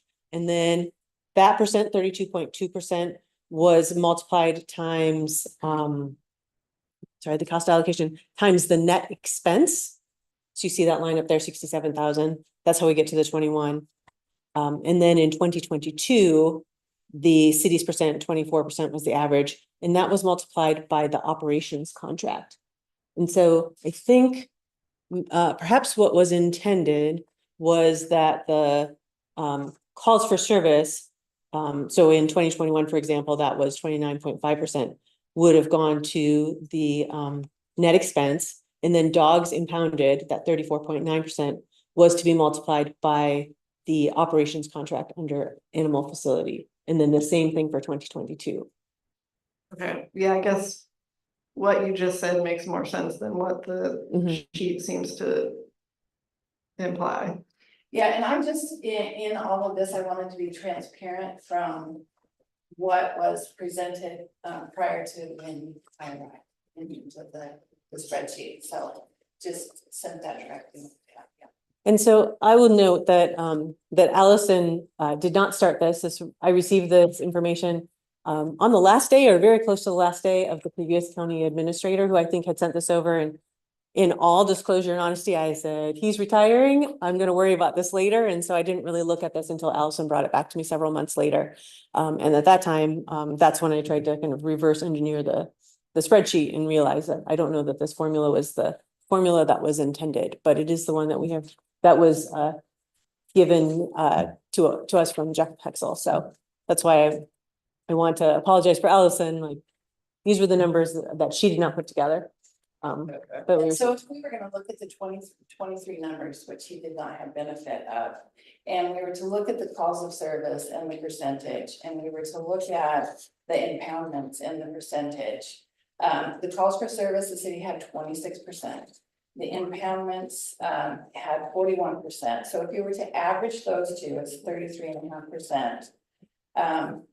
And if you were to apply that toward the net operational cost and to the cost of shelter, which, as you know, with Hood River Adopt-A-Dog, we are working with them because their ability to operate is very difficult. And so we're looking at increasing that contract to $50,000 this year instead of the $39,000.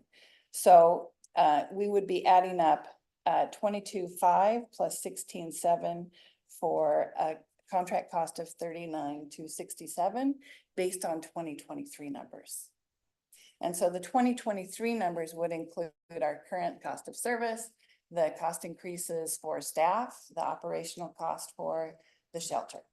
And so I redid that calculation based on what it would have been for last year. But in all effort to be a good partner with the city and to continue this good relationship we had, you had a contract that was offered to you prior to my arrival. And so wanted to be clear about those numbers. Okay. Similarly, we got the data provided from 2023 and the number of total calls for animal control and the number of calls responded to by the animal control officer seemed to be exactly the same in both the city and the county. Was that an error, or are 100% of calls even outside of working hours taken by the animal control officer? So, go ahead. Yeah, that is correct. There's no way to separate, because I make calls and I send emails, there's always follow-up, and it's not always shown on the CAD system. So there's no way to calculate the number of calls that I follow up on. Okay. I mean, I guess our previous conversation, it did seem like at least the immediate response was often by city officers outside of the working window. And I would love to get some data on what those numbers are compared to the total call volume. Yeah, I don't know how you track that, but it would be really useful data for us to know like what we're purchasing with this contract, basically. I kind of have an innate issue with from the city's financial end that we're purchasing something where we have no control over the revenue you get from licenses and fees. We have no control over the costs you allocate to us. And we don't seem to have a ton of knowledge or control of like what we're actually buying with it. Well, one thing I would say is in the calculation that was provided, so 100% of the revenues that are attributed to the program came off the top to create a net operational cost. And that net cost is what your percentage of calls is calculated against. So Well, that makes sense. The city is benefiting from 100% of the revenues that the program is currently producing countywide. Well, the net calculation is countywide and we're just paying the percent off. So I don't. Right, the net cost of operating the program is the cost of operating the program countywide. And then the city's percentage is calculated against that. Right, so that seems like the correct way to calculate that. I don't think that's benefiting the city in any extra way.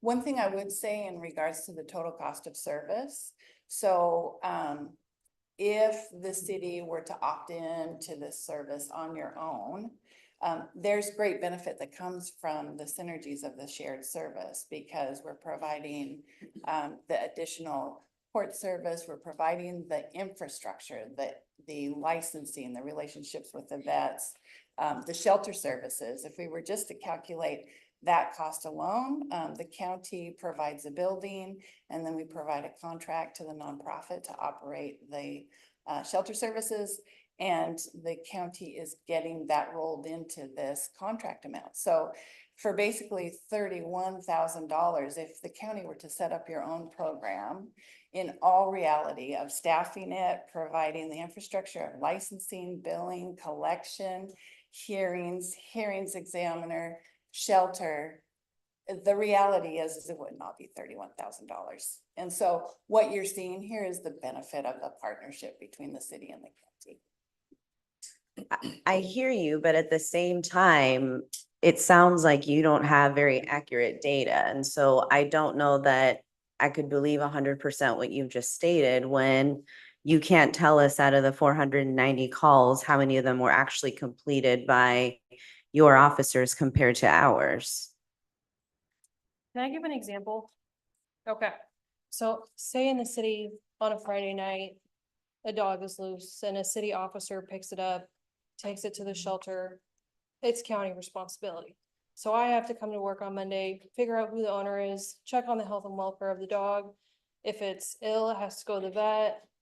And I have to track down an owner, which is hard sometimes. So that's why I'm saying I can't, precisely say how many calls that I answer, because I'm always following up on all of them. I get to work Monday, I check all the calls, and I see what I have to clean up that happened over the weekend.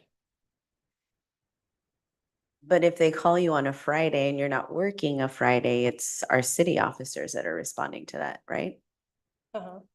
And then you wouldn't actually follow up until Monday though. So that's still, of those 490 calls, how many times has that piece happened?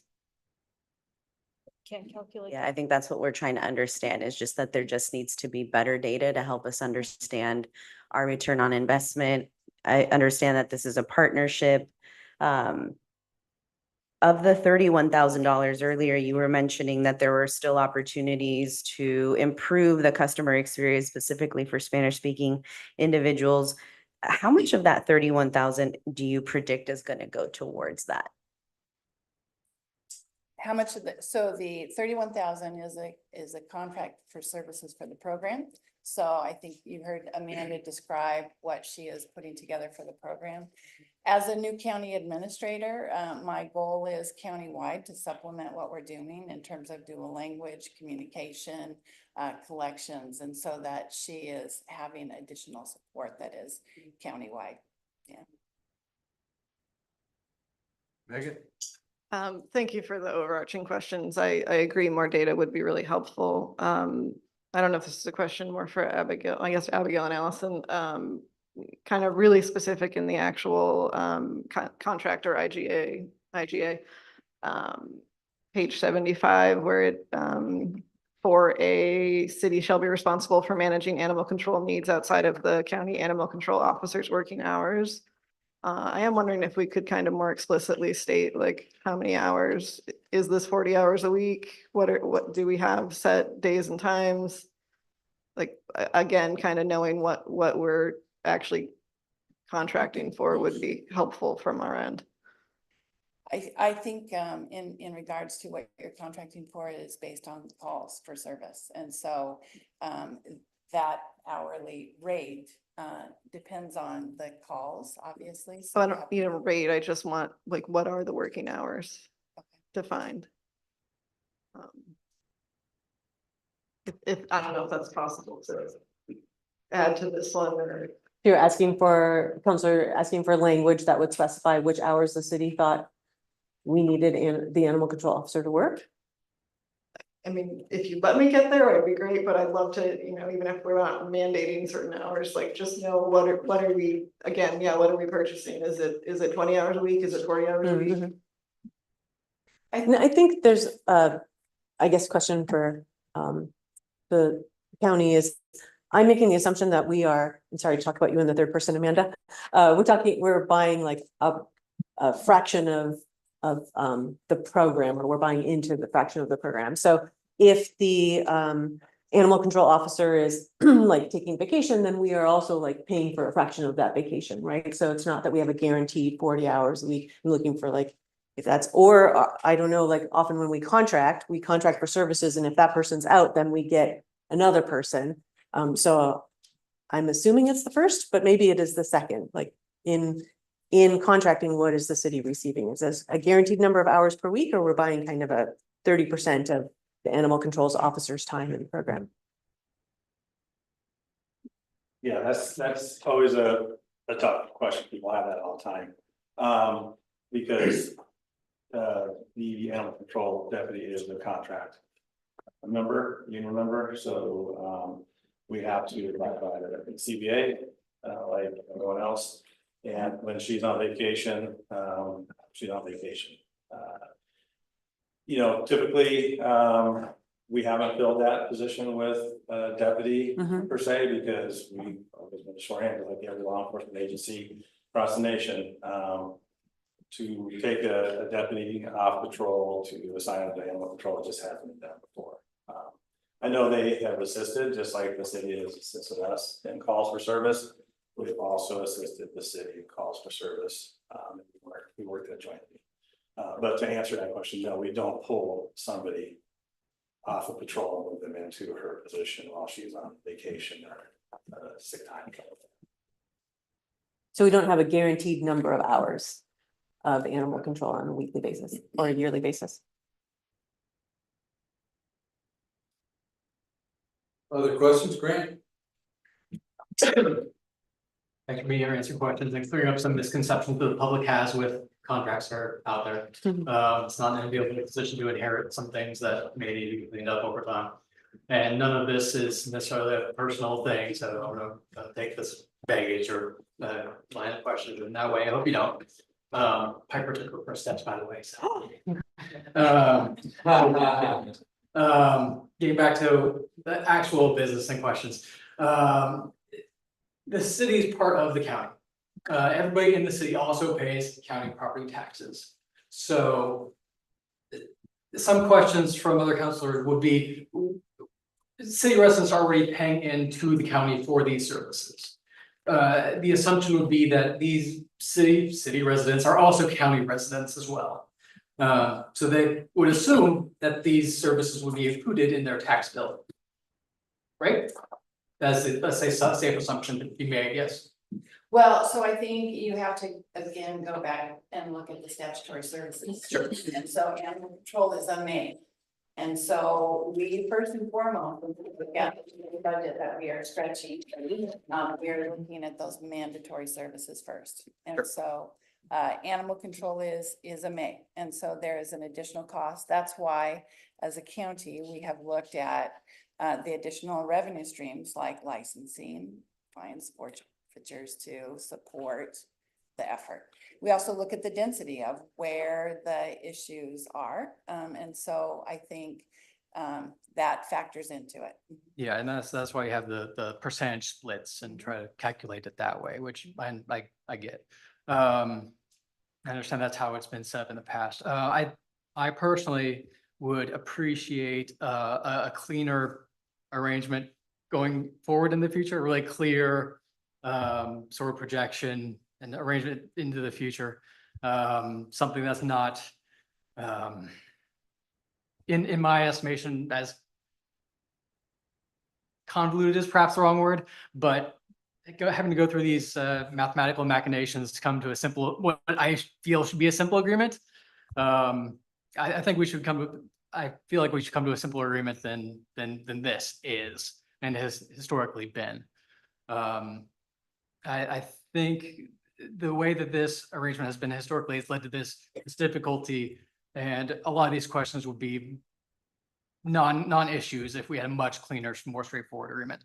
So if we choose to move forward with this for a couple years, great. I would hope after that we would be able to create a much cleaner, much straightforward arrangement after this, if we choose to move forward with this. That would be my hope and expectation. Doug? Thank you for being here. Thank you for the services that you provide. Also, Chief Holste, thank you for the Hood River Police Department to also participate in that. You mentioned, funding for Hood River Adopt a Dog earlier. So this is a bit of a divergence, I think, for my fellow counselors for the diligence that they've done for the agreement. You spoke a little bit more about, helping there. There's been a lot of community involvement and fundraising, et cetera, to keep that open. There's a lot of shelters that are closing throughout Oregon, throughout the country, et cetera. I would hate for, county or city to be transferring animals to Troutdale. So you spoke a little bit about that. What are the plans to ensure that we don't have that happen, that as far as you see it? Well, I think there needs to be a larger conversation.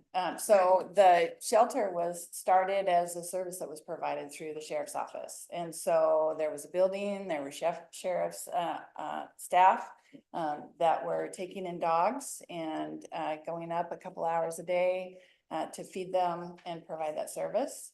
And then along came Adopt a Dog. They were providing volunteers and put together this contract. And so the county wanted to ensure that the shelter services were available to county dogs. And so we had an endowment that built the building. The building's been provided to them for $1. Their operation has become bigger than those original needs that, I would say the sheriff's office was providing services as were needed at this time. Obviously, what's happened with the animal shelter business and what happened during COVID, it's kind of exploded. And so I think we all need to have a conversation about the level of service there. I think they had a very successful fundraiser. The county had a contingency in our budget that we could help this year, but I think we, to continue this partnership, we need to have that larger discussion. And did I cover that okay? Yeah, you did. They just grew, they just expanded. To the point that the services were getting difficult just for housing county dogs. The cost of everything is going up. Their ask from us is going up.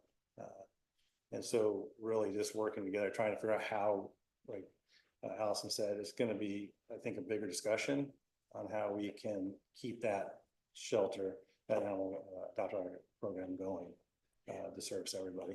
Yeah, the endowment provided for the building and then some continued operating costs. And so we are coming down to the end of that. And after the end of this fiscal year, we will be utilizing the last piece of that for their contract. So again, we're back to that much larger conversation because the county has been providing the building. The contract had been $39,700 and we're contemplating the extra $10,000. Their operating budget that they provided in their proposal to us is $178,000. So that's a much different conversation. So. Yeah, full transparency. I've helped raise money for them through those fundraisers. I've adopted a dog from Hood River Adopt a Dog. I think it's really important for all of us to ensure the survival of Hood River Adopt a Dog. So definitely look forward to, transparency from you about what you think the city's involvement should be regarding that in the future. I think to Grant's point, more transparency and, simpler agreements, et cetera, could maybe go make it a lot easier for us to talk to our constituents about why that's important, et cetera, and what they're paying for. But yeah, that's, I don't have any questions further than that, but yeah, just thank you for continuing to allow that place to operate. And I think we need to make sure that whatever our correct role there is to ensure that survival of that as well. Yeah, thanks. So we do have a staff recommendation. at some point. That's kind of what we're heading towards, deciding whether we will approve that. I move that we authorize the city manager to sign an IGA with Hood River County for Animal Control Services. Moved by Paulson, I'll second. second by Stupina. Further discussion? Megan? So I think I'm gonna follow staff recommendation tonight, but I do want to say I don't think the actual allocation is correct. And I have far bigger concerns. I mean, again, I mentioned this of like, we don't control the cost. We don't seem to have a lot of insight into the benefit. I don't disagree that there is, obviously one, but I would like to see, if we're signing a 2-year IGA, that there is some real legwork that isn't at the last minute with no real timeline to actually have a real conversation, maybe policymaker to policymaker of like, what are we actually doing here? And how does this actually make sure that the city residents are not paying double or not getting, limited services just because they happen to live in the city? Further discussion? Call the question. All in favor? Aye. Aye. Opposed? Chair votes aye. Motion passes. Thanks you all for your hard work. Thank you. Next, we have the D inline hydro, but first we're going to take a break.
Hi. Good evening, Mayor and councilors. Adam Schmid, Public Works Director for the City of Hood River. Tonight, I bring you the update on Dehydro along with 3 actions that staff is looking for approval or direction on. So we're currently 90% plans have been completed and they've been sent to land use for a building permit with the county. We're submitting the 90% plans to Oregon Health Authority this week. The PAC interconnection agreement was executed in May of this year. The PAC power purchase agreement application completed and is being reviewed by PAC and expected final approval by the end of this month. And the general contract bid package is expected to go out this fall.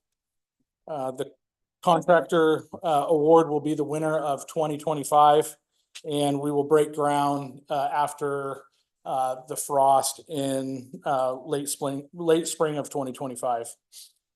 And still looking to commission early fall of 2025. So with that, project's moving forward. Big portion of the project financially is the purchasing portion of the turbine. So tonight, looking for approval or direction to adopt a resolution. The resolution is 2024-16 that would allow for sole source exemption for the purchase of the turbine.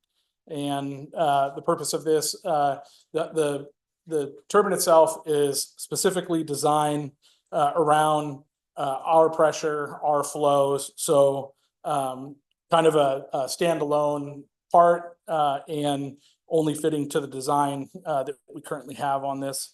And then we would like to have council's approval for the procurement agreement with Canyon Hydro to purchase the turbine.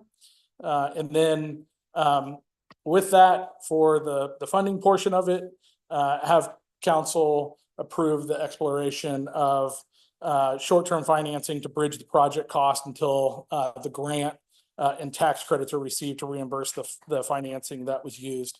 And that portion of it, there was on page 98 in the packet. There was some language in there that needs to be changed, and the language stated that as none of the identified funding for this project is not available until after construction is complete and the turbine is fully commissioned. And this should actually say the identified funding for this project is not available until after construction is complete and the turbine is fully completed. So just want to make point to that. With that, I will accept any questions. Thank you, Ed. Gladys. Yeah, when are we going to find out about the 30% tax credit? Just a guesstimate. I'll have Haley come up here. She's our.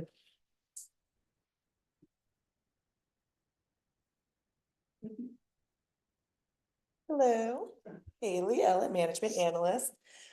So the project itself is eligible for the tax credit. That is on a rolling basis, and each municipality, whatever agency gets that, can choose to use either a fiscal year or a calendar year. So it's on Inline our project engineers kind of to-do list when this is over to apply to that on our behalf, but it's just kind of rolling. The project itself is eligible up to that 30% of the total project costs. It could take anywhere, I'm seeing, from 40 days to like a year to get that back. It's a huge, huge range. They are working on streamlining that process at the federal and state levels, but there should be no technical barrier for us to receive that. In simple terms, so that's not a competitive thing, that's a like set percentage based on certain criteria you meet or don't meet? Correct. Okay. And it's available under the Inflation Reduction Act. As part of that, we're producing clean energy and the federal government wants to honor that. Okay, so it's not like there's a high risk we're not gonna get. Sense. No, it would just be the timing for when we apply and whether that's the fiscal year or the calendar year for when that actually goes into tax, because we're not a tax entity. So it's a little bit funky, but we are eligible to receive tax credits through this specific program. Thank you. This is really exciting overall. Educational outreach or education materials. What are we thinking as far as educating our constituents in both English and in Spanish of this project and its benefits? We currently haven't done any large public outreach, but I know once this does get completed, that there is there has been a plan. I know Will was a large portion of that to kind of showcase what we've completed. Thank you. And Haley, you were talking about tax credit. So what's a 2-sentence version of how a city gets tax credits? Is it just another name for a check? Basically. Okay, all right. It would That's come- good enough for me. Yeah, as a reimbursement like you would get on your taxes, that's how it would come to the city. Okay. And 30% of the total cost, so not just the 1.6 that's left of the 2.5 or whatever, this total thing is taken care of. That is the way I read it. Cool. That was my, I have another question and then a comment. In the procurement agreement, I think there's some kind of typo in number 2 for you guys to straighten out. It just didn't make sense to me. And I think it's just a typo. See, once the notice to proceed to the city, the contractor shall deliver the equipment to the job no sooner than 40 weeks, right? After receipt of the turbine system to the city. So it seems like it's saying the 40 weeks thing, and then it's saying something that's before the 40 weeks. So I think that the second half of that sentence just doesn't need to be there. And then there's stuff like, I mean, my guess is this is their boilerplate because it says the city headquarters building, which might make sense somewhere, but it doesn't quite match up ours. And I assume the lawn is the site up by D. So, my other thing is in the contract, the warranty is 1 year. So when I buy a $400,000 car, a 1 year warranty is pretty bad. I mean, maybe the tires would have a 1 year warranty, but it just feels like the contract is very much in their favor, and maybe that's just what you get. But I would rather see like a 1 year warranty on turbine parts, but lifetime warranty on housings and blah blah blahs and stuff like that. I don't know if we have time to do that, Yeah, but definitely look into that. it seems pretty. And then the other thing is like only up to 30% is their risk, for delays or malperformance. We still owe 30% of the 400,000. Which again puts the risk is sort of on the city. I don't want to stop this because I like it, but it feels like the contract is pretty heavily in their favor. And I don't know if we're still negotiating that stuff or if it's a done deal. I wouldn't vote against it if it's a done deal, but if it's not, I would say go back and look and see if we can't get some more stuff. And then my last thing, I'll just get out of the way, is I love this kind of thing. I want us to do more of this. And this one is just friggin' complicated. I mean, it has been from the beginning. And how does that encourage, how do we be encouraged to do this more, right? I want us to do this more and do stuff like this and be out on the edge a little bit, but not to just how long and how many steps and how many things we've had to do for this hydro project is I don't know. I don't know what the answer is. So I guess it's a challenge to you guys to say, do an autopsy when we're done with this to say, okay, this was a pain for this reason and this reason. And what can we do institutionally to allow us to do more crazy stuff easier? Does that make sense? And you guys have been working your butts off, and I just come up here every 6 months and go, why is this so hard? So it's in full appreciation to what you're doing, but it feels harder than I would hope it would be given our goals, kind of thing. I can definitely relate. I remember, I believe it was 2018 when we first met on site. I thought, well, this seems like an easy project. Right. You Yeah. take out a pressure reduction valve, Yeah. you stick it in this Here we are. budget, and insto presto.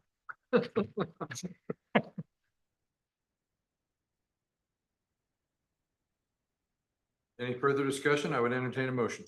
Well, I guess question for you all, with Mark's comments, I have no concept of how much this is negotiable or a standard thing, but is that something we would make a motion, with potential amendments discussed, or do we need to come back, or how would you want to deal with those?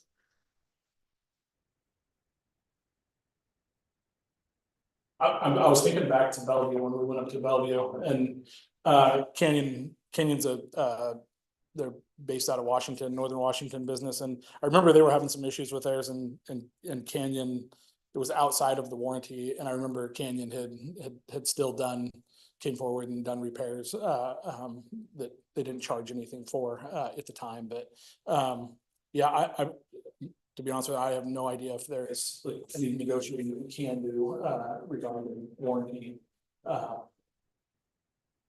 It's definitely something we. Is the agreement referenced in the resolution, or is is it part of, or is the resolution? I don't believe so. The resolution is just for the sole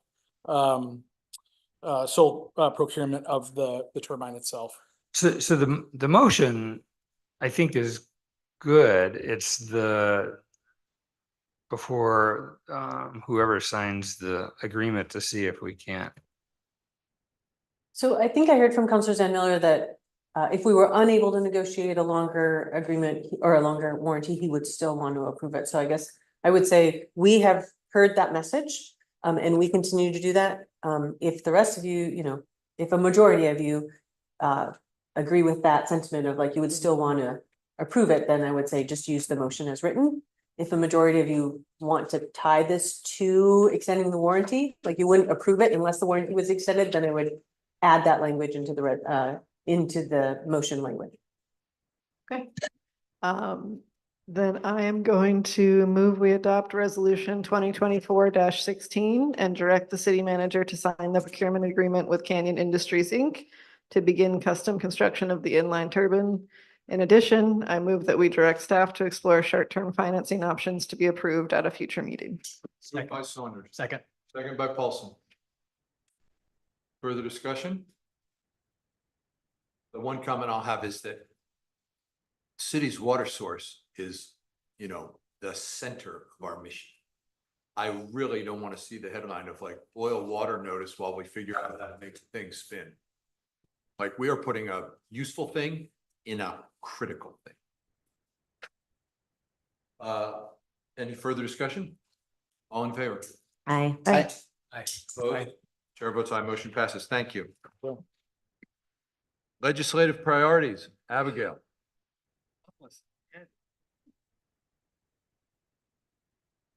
Thank you, Mayor. Makes it feel like summer's over and we're already in the legislative session for next year. Well, thanks for that. That I bring this to you. So every 2 years, when we get ready for the long session, long legislative session, the League of Oregon City seeks your input on what they should focus and concentrate on. So what you have before you in the packet is their member voting guide. They have a number of committees. I served on the Water and Wastewater Committee this year. They're always looking for gorge representation. So if you wish to be on a future policy committee, they're really fascinating. They're a real mix of staff and elected officials. So if you wish to influence the things that are on the ballot in the future, that's the way to do it. But today, I think maybe the easiest way to proceed is simply to go one by one, and I can let you volunteer, or you can the mayor can decide the order, and have you let us know your top 5, and then I'll tally up those votes, see if there's consensus, and if not, I can highlight where there's difference, and we can work through it in that way. Does that work for you, Mayor? Or do you have a different technique you'd like to use? I'm just doing a little bit of dot voting, and I've asked Dustin to be my backup vote keeper. Thank you, Abigail. I think we should absolutely proceed in that way. I just was thinking this through earlier and thinking it's a little bit like apple pie and puppy dogs, where there's 8 super important things on this page. And we each get to stand up and say, yeah, we're not going to do this, this, or that. Right. Like, that's horrible. So the 5 we each choose, we'll see how we go, okay? Yep, and I will mention, when I talked to the mayor this week internationally, technology is amazing. Yes. You know, he said, that's a really long list. Can you please take a look, you know, kind of through the lens of our city projects and priorities, and kind of call that list down, which is how you have the list that's in that cover memo. That's not to say that any of the others are not valuable and that you might want to choose those instead. Those were just the ones that I had picked in my first run through. So feel free to pick anything. I will mention the one I did not include, but definitely thought you would be interested in is the behavioral health one, simply because you've talked to Sheriff McGill about just the importance of the resolution center that he's seeking and stuff, but that is not fit neatly into one of your city projects, which is why I did not include it on the list. Thank you. Mhm. Let's not start with Ben. Let's start with Doug. Just like order of importance or just Top 5 in any order. any order? Okay. Bonus if you do it alphabetically.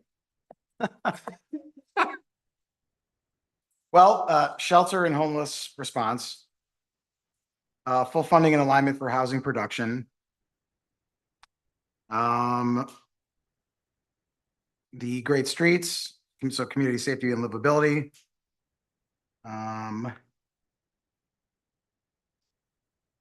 Where am I? It's so hard to choose them though, you know what I'm saying?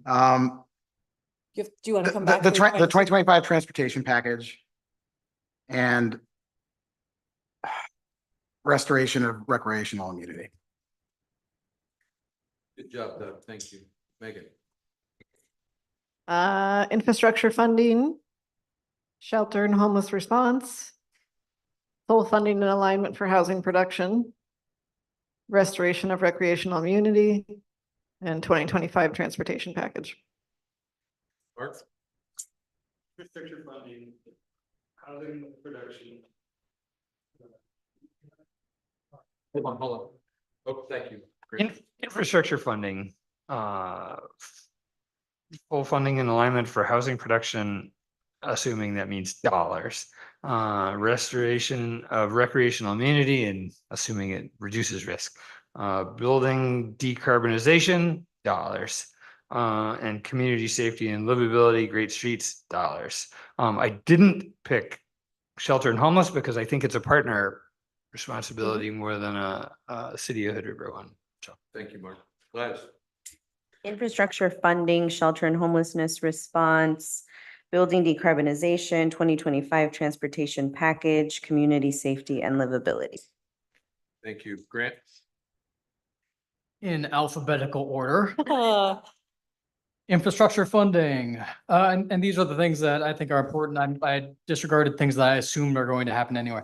Infrastructure funding, the ODOT funding model, place-based planning, i.e. water, safety and neighborhood livability, and the transportation package. I got confused when you said ODOT. The ODOT funding model, do them in sheet order so he can read it. Oh. They're talking about gas taxes, road usage charges, et cetera, et cetera, et cetera. How ODOT's going to fund maintaining their highways, streets, roads, et cetera, et cetera. So I think under transportation committee, shift from a gas tax to a road user fee. Or whatever it ends up being, yes. Get that, Steph? It's still in limbo. Ben? Infrastructure funding, shelter and homeless response, full funding and alignment for housing production, 2025 transportation package, investment in community resiliency and climate planning. Thank you. For me, infrastructure, full funding and alignment of housing production, restoration of recreational immunity, decarbonization, and 2025 transportation. All right, I'm going to tally those up and I'm gonna look to Dustin, correct me if I'm wrong. Infrastructure funding, 1, 2, 3, 4, 5, 6. That seems like a winner. Shelter and homeless services, response 1, 2, 3, 4. Full funding and alignment for housing production, 1, 2, 3, 4, 5. Recreation immunity, 4. Building decarbonization, 3. Investment in community resiliency, 1. Transportation, a package, 1, 2, 3, 4, 5, 6. Community safety and livability, 3. ODOT funding model, 1. And Councilor Polson, did I miss one of yours? I'm not sure I have 5 votes for you. No, I think you got them all. Okay, great. Unless you want to talk about measures 5 and 50, but that's not on any That's list not that on they the have in list. our This is results. where again, Oh, and that. if you would like to get things on the list. No one you feels have like to being join bold this here. Policy committee. So with that, I believe, let's see, our top ranked ones are the transportation package, infrastructure funding, with 6 votes each, 5 votes for full funding and alignment for housing, shelter response. And then I think you have a tie for 5th place between building decarbonization and community safety and livability, which is the Great Streets. Oh, recreational immunity. Oh, that has 4. So 1, 2, 3, 4, 5. Okay, I think we've got it. 1, 2, 3, 4, 5. Infrastructure, shelter, housing production, recreational immunity, transportation package. Super. Got it? Imperfect discussion, but a managed. Very, Thank you very so much. clean. So now we need a job. motion. Making And those if you hard just say choices. the 5 listed by the city manager, that's fine. I can do this. I move to identify the following 5 issues as the City of Hood River's top issues for consideration by the League of Oregon Cities Board of Directors for the 2025 legislative agenda. Infrastructure funding, shelter and homeless response, full funding and alignment for housing production, restoration of recreational immunity, and 2025 transportation package. Boom. Moved by Saunders. Second. Second by Paulson. Again, good job, you guys. Making decisions is what we get, what we serve for. Further discussion? All in favor? Aye. Yes. Opposed? Chair votes aye, motion passes. Thank you. City manager comments. Abigail, you're already I there. will just stay right here. First you'll note have there, with the appointment of Councilor Mitchell, we now have a vacancy on the planning commission. I think, do we have 2 vacancies on planning commission? We have one vacancy, well, we have one vacancy and one term. Oh, okay, great. So 1 vacancy, 1 term coming up. And we have a landmarks review board vacancy coming up. So just looking to you first today to say, you know, the way we've done this the last couple of years has been staff and at least 1 counselor has joined us for interviews, I think mostly on Zoom. Is that how you'd like to proceed this time, or you'd like to do something different? And we will start advertising for those positions. I think that's been working well. Anybody got any beef with that? Great. Okay, then we'll do that. And then we'll come back to you at our next meeting with some dates and see who's available to help with those. Thank you. Great. Can I flag the acronym for Landmarks Review Board? I, for the life of me, couldn't figure out what that was. Oh, So maybe LRB. spell it out in the future. Yes. City recorder has noted that. I don't think I need a formal action from you, but want to let you know that Councilor Rivera and I've had a number of conversations, including Lindsay McClure, who you met earlier, about joining the Energy Council. So you Thank all you. gave your thumbs up and blessing. Councilor Rivera will be at least for the end of the year, and then we can reevaluate. If any of you are ever interested in attending a Energy Council meeting, they're open if you want to join too. But Haley is our staff representative and she attends all of their meetings and their subcommittee meetings and meets with Lindsay, so the city is well represented. So thank you, Councilor Rivera. I'm going to call on the city attorney now. Doug would like, or Dan would like to give you an update on short-term rental litigation. In public session, yes. I asked him that. I'm like, Dan, are you available? What? Oh, what a teaser. Can we please text him and Yeah. move on? Can you text him? Great. Thank you. All right. You just did the League of Oregon City you just did the League of Oregon City priorities or for their legislative session. They have a conference coming up. It is October 17th to 19th in Bend. I think Councilor Zandler went to their conference last year. I am planning to attend as I'm sitting on the city manager board right now. Registration's open, so let us know if you wish to attend and Jen can help you connect. Was that a thumbs up, Counselor, that you were planning to go? Tentative. Okay. Tentative. It's I think a Thursday, Friday, Saturday, so.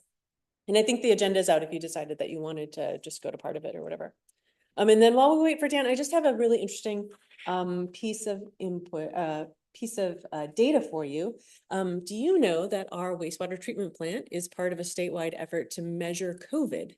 So we sample, and so I just wanted to share that maybe 2 slides here. Fun. COVID slides. We use this often. Is it there? So appreciate, the folks at Jacobs, they take those samples and report those to the state and they come back. So if you feel that you or family members or friends, you feel like there's a bit more COVID right now, that's because there is. So this is showing you the last 52 weeks. Oh, sorry, I made this hard with the camera right there. We're at the highest rate than we have been actually since 2022. So let me show you the next one here.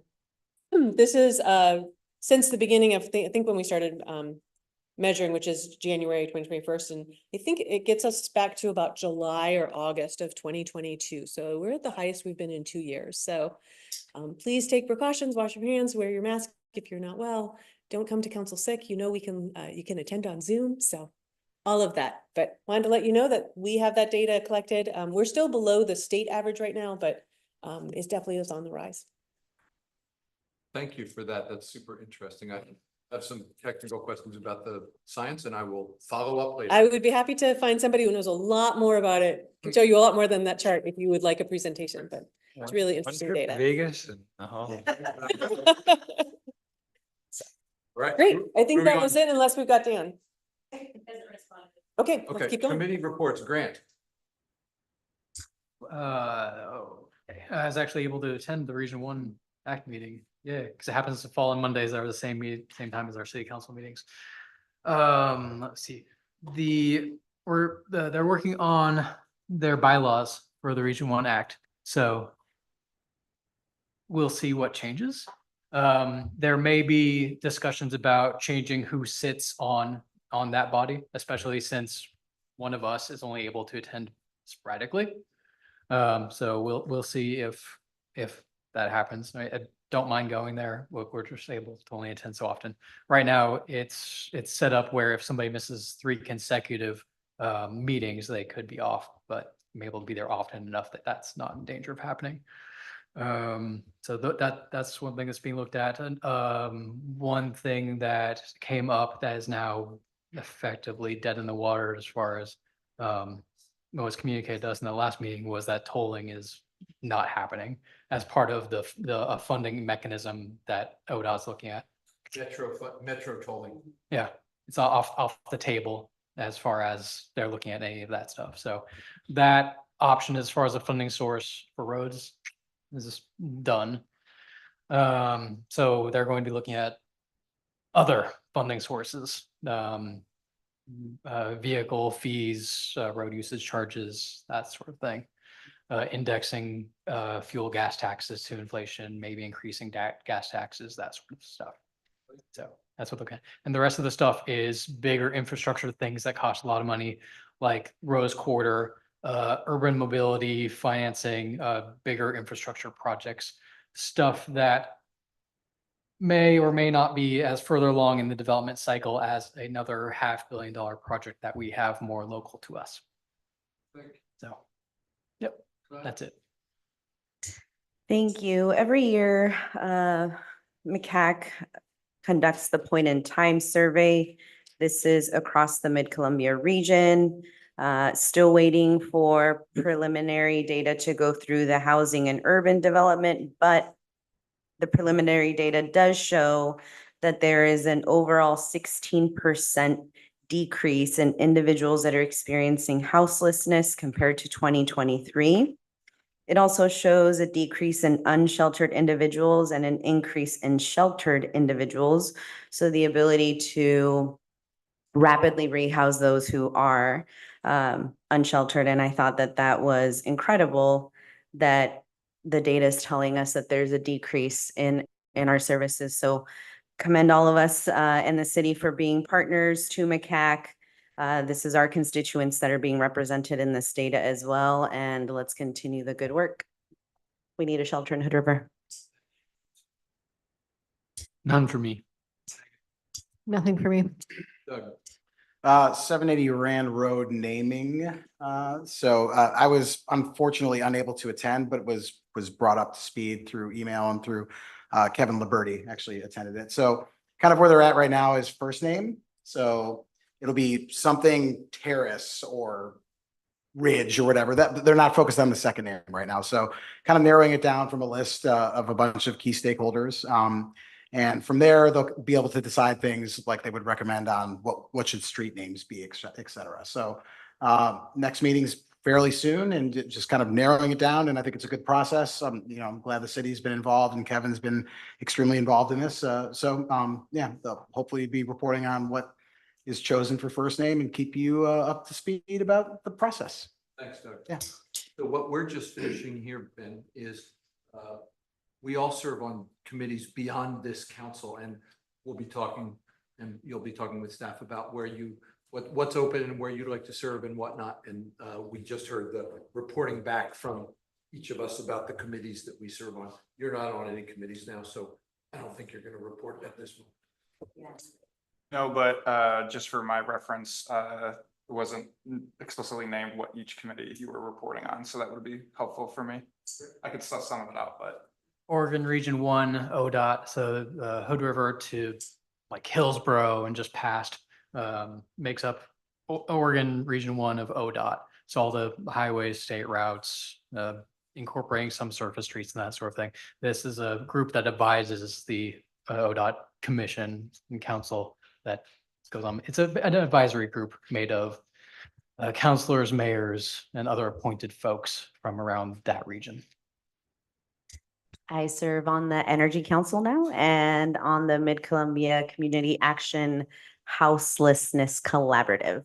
And so that includes a variety of folks in government, community partners, and we're all working together to solve houselessness here in the Gorge. And are you going to be on Regional Solutions?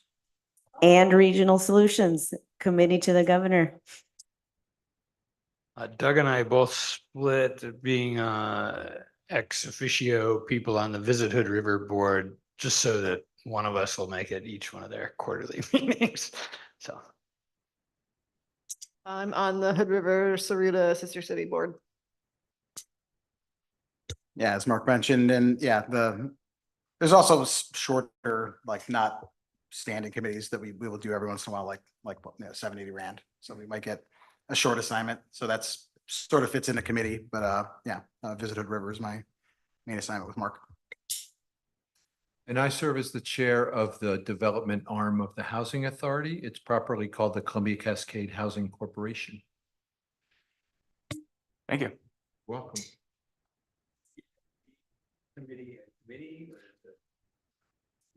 Thank you for asking. So we're going to follow up on that right now. So we have decided to formalize somewhat more the Mayor's Equity Advisory Council. And staff is helping me make that be that right way so that it's more transparent to the community about who serves on that. I founded that as the Latino Advisory Council in my first term as mayor, and I've continued to work with them. It's been a valuable place for the old white man to hear some different perspectives.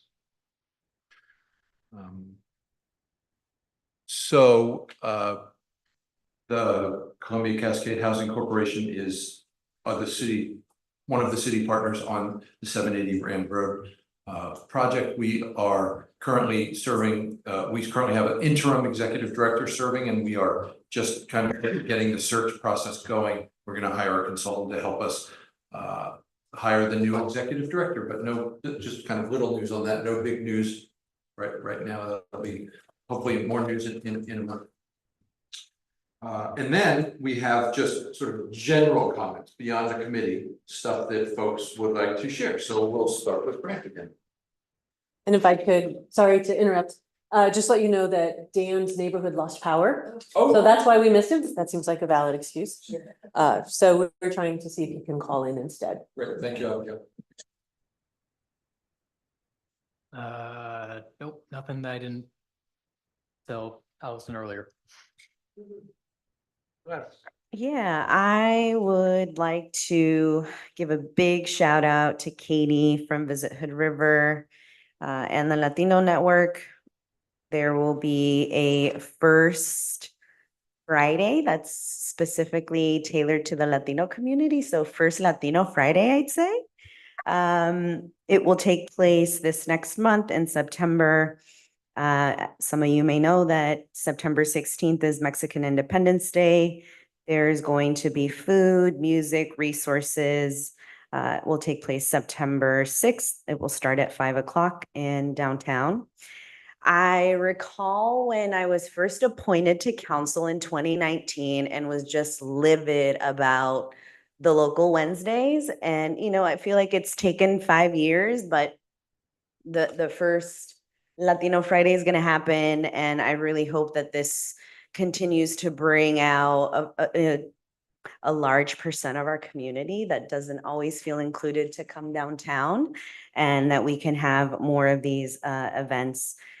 The Latino Network is also going to host an event this Sunday at 2 o'clock, I believe, at Jackson Park. I will follow up on the specifics of that one because I didn't write it down. And then another comment, something that I've just been thinking about is, you all hear me talk a lot about ensuring that we have information that's disseminated to our constituents in both English and in Spanish. And 5 years in, I feel like I'm still continuing to repeat the same song over and over again. So during our annual work plan, I would love for us to just come up with a better plan on how we can address that, at least for the operations that we run, to ensure that we have English and Spanish materials in plain language, video accessibilities. Not everyone is able to read or to write. Also, how we think about the land acknowledgement, for example, and that statement is not just symbolic, but that it translates into tangible action items to support the Indigenous community. How are we engaging input from our low income Spanish speaking communities on sort of measurable outcomes, language materials? I think about our meetings. Councilor Polson and I were having a discussion earlier around our meetings are accessible through video, but our minutes aren't necessarily in Spanish or any other language. We had councilor recap videos of our meetings and they weren't necessarily watched. So what are other ways that we can keep our constituents informed and educated about the discussions that we're having here, so that they too can feel included in this conversation? Did talk to Abigail during our check-in around our yearly survey that we conduct, making that a little simpler for folks to give their input, and that we're also incentivizing those low-income individuals to do so, and that we're partnering with community-based organizations who are very well connected to our constituents that might not feel comfortable filling out a really long survey. So something for us all to think about and in that lens, and thanks for hearing me. Let's see, I think you all got emails from John Morgan. He helped do one of our goal sessions recently, and he's, you know, a planning director from before the beginning of time, probably. But he has a class in the beginning of November that if I was going to be on council, I would like to use as a refresher. So I would encourage you to do that. Going to the League of Oregon Cities thing and just listening to other councilors and mayors talk about how bad they have it compared to us is pretty useful. To be serious, it's just you know, how to, being able to, interface with people that are, you know, struggling with things that are similar to ours, and how do you do this and how do you do that? So I do encourage you. I think I went for a day and a third about in Eugene, and that amount of time was I thought very useful. 3 days, I don't know what you talk about, I think that I would encourage people to do that stuff. And then Olympics is over. That's too bad. And off we go. And we got a Minnesotan on the ballot in November. So. See, Ben, it's like that. You can just kind of, it's your time. So I just got back from Japan. Just to explain a tiny bit, we all gathered in Tokyo for the first night. We all is a group of middle and high school students and a couple of staffers from the school. Sort of spearheaded by Nico Yasui, third generation Sister City participant, because Ray Yasui, the founder, is his grandpa. And then Nico's nephew, Mac, was also on the trip. So 4 generations of Yasuis over 47 years have been involved. That was very touching to me. My daughter went 17 years ago. So there's been a lot happening for a long time. So we took the train up. We all slept in host families for 5 nights, and they toured us around and treated us like royalty and showed us the drums and whatnot. And many of us in this room have done this. And then we had 2 days in Tokyo on the back end before flying home. So it's a long-standing, in my opinion, super wonderful sort of dot of brightness in this big world. Because come what may, you know, that 16-year-old Hood River kid has met that 16-year-old Saruta kid, and we have green forests and blue skies, and they have green forests and blue skies all the way over there. So that's up and going. After COVID, first trip after COVID, Megan serves on the board. Kevin Liberty serves on the board of our local committee. I'd encourage you to engage as you wish. They gave me this cool shirt. I've been 3 times and I really believe in it, and it's a valuable thing and it's a fun thing. So that's what I was up to last week. Megan. Thanks, Paul. I don't have anything. Doug. Attended First Friday along with Jackie and Abigail and Grant. Also went to Families in the Park along with Jackie and Grant as well. Good to be out there talking to people, getting the city, presence felt. I think we had some good activities. We had good, especially at First Friday, a lot of engagement. So yeah, just happy to always continue to be part of that. Also, Mayor Blackburn mentioned green forests, et cetera. Hopefully, and we keep things safe around here. Just wanted to acknowledge all the firefighting efforts that have taken place since the last time we met. It's quite a bit of acres have burned right near us since the last time we met. So I know Chief Damian is not as involved usually as is some of the other entities that are out there with wildland fire, but definitely a consideration for us locally as well, and applaud their effort for what they're doing. And first timer, anything you'd like to share about what it feels like is being on the big row today? First, I just wanted to say thank you for the appointment and trusting me to take on this position. It's something I take very seriously, and as I already stated in my interview, having attended meetings as a journalist and also serving on the planning commission, I do have a good sense of the level of work that goes into some of these decisions and the difficulties that it takes and the amount of time. I've lived here for 14 years and I care quite deeply about this place. It's my home. And I'm looking forward to trying to help to make it better for everyone.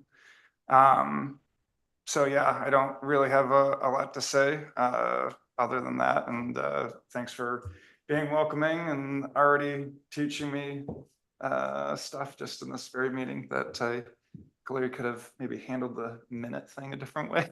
But yeah, obviously I'll have some learning to do. I found it interesting to be reading the packet and, one of the things that attracted me about council is that it's definitely get to learn about and experience and, read up on different things that you don't get on the planning commission, so I'm looking forward to that.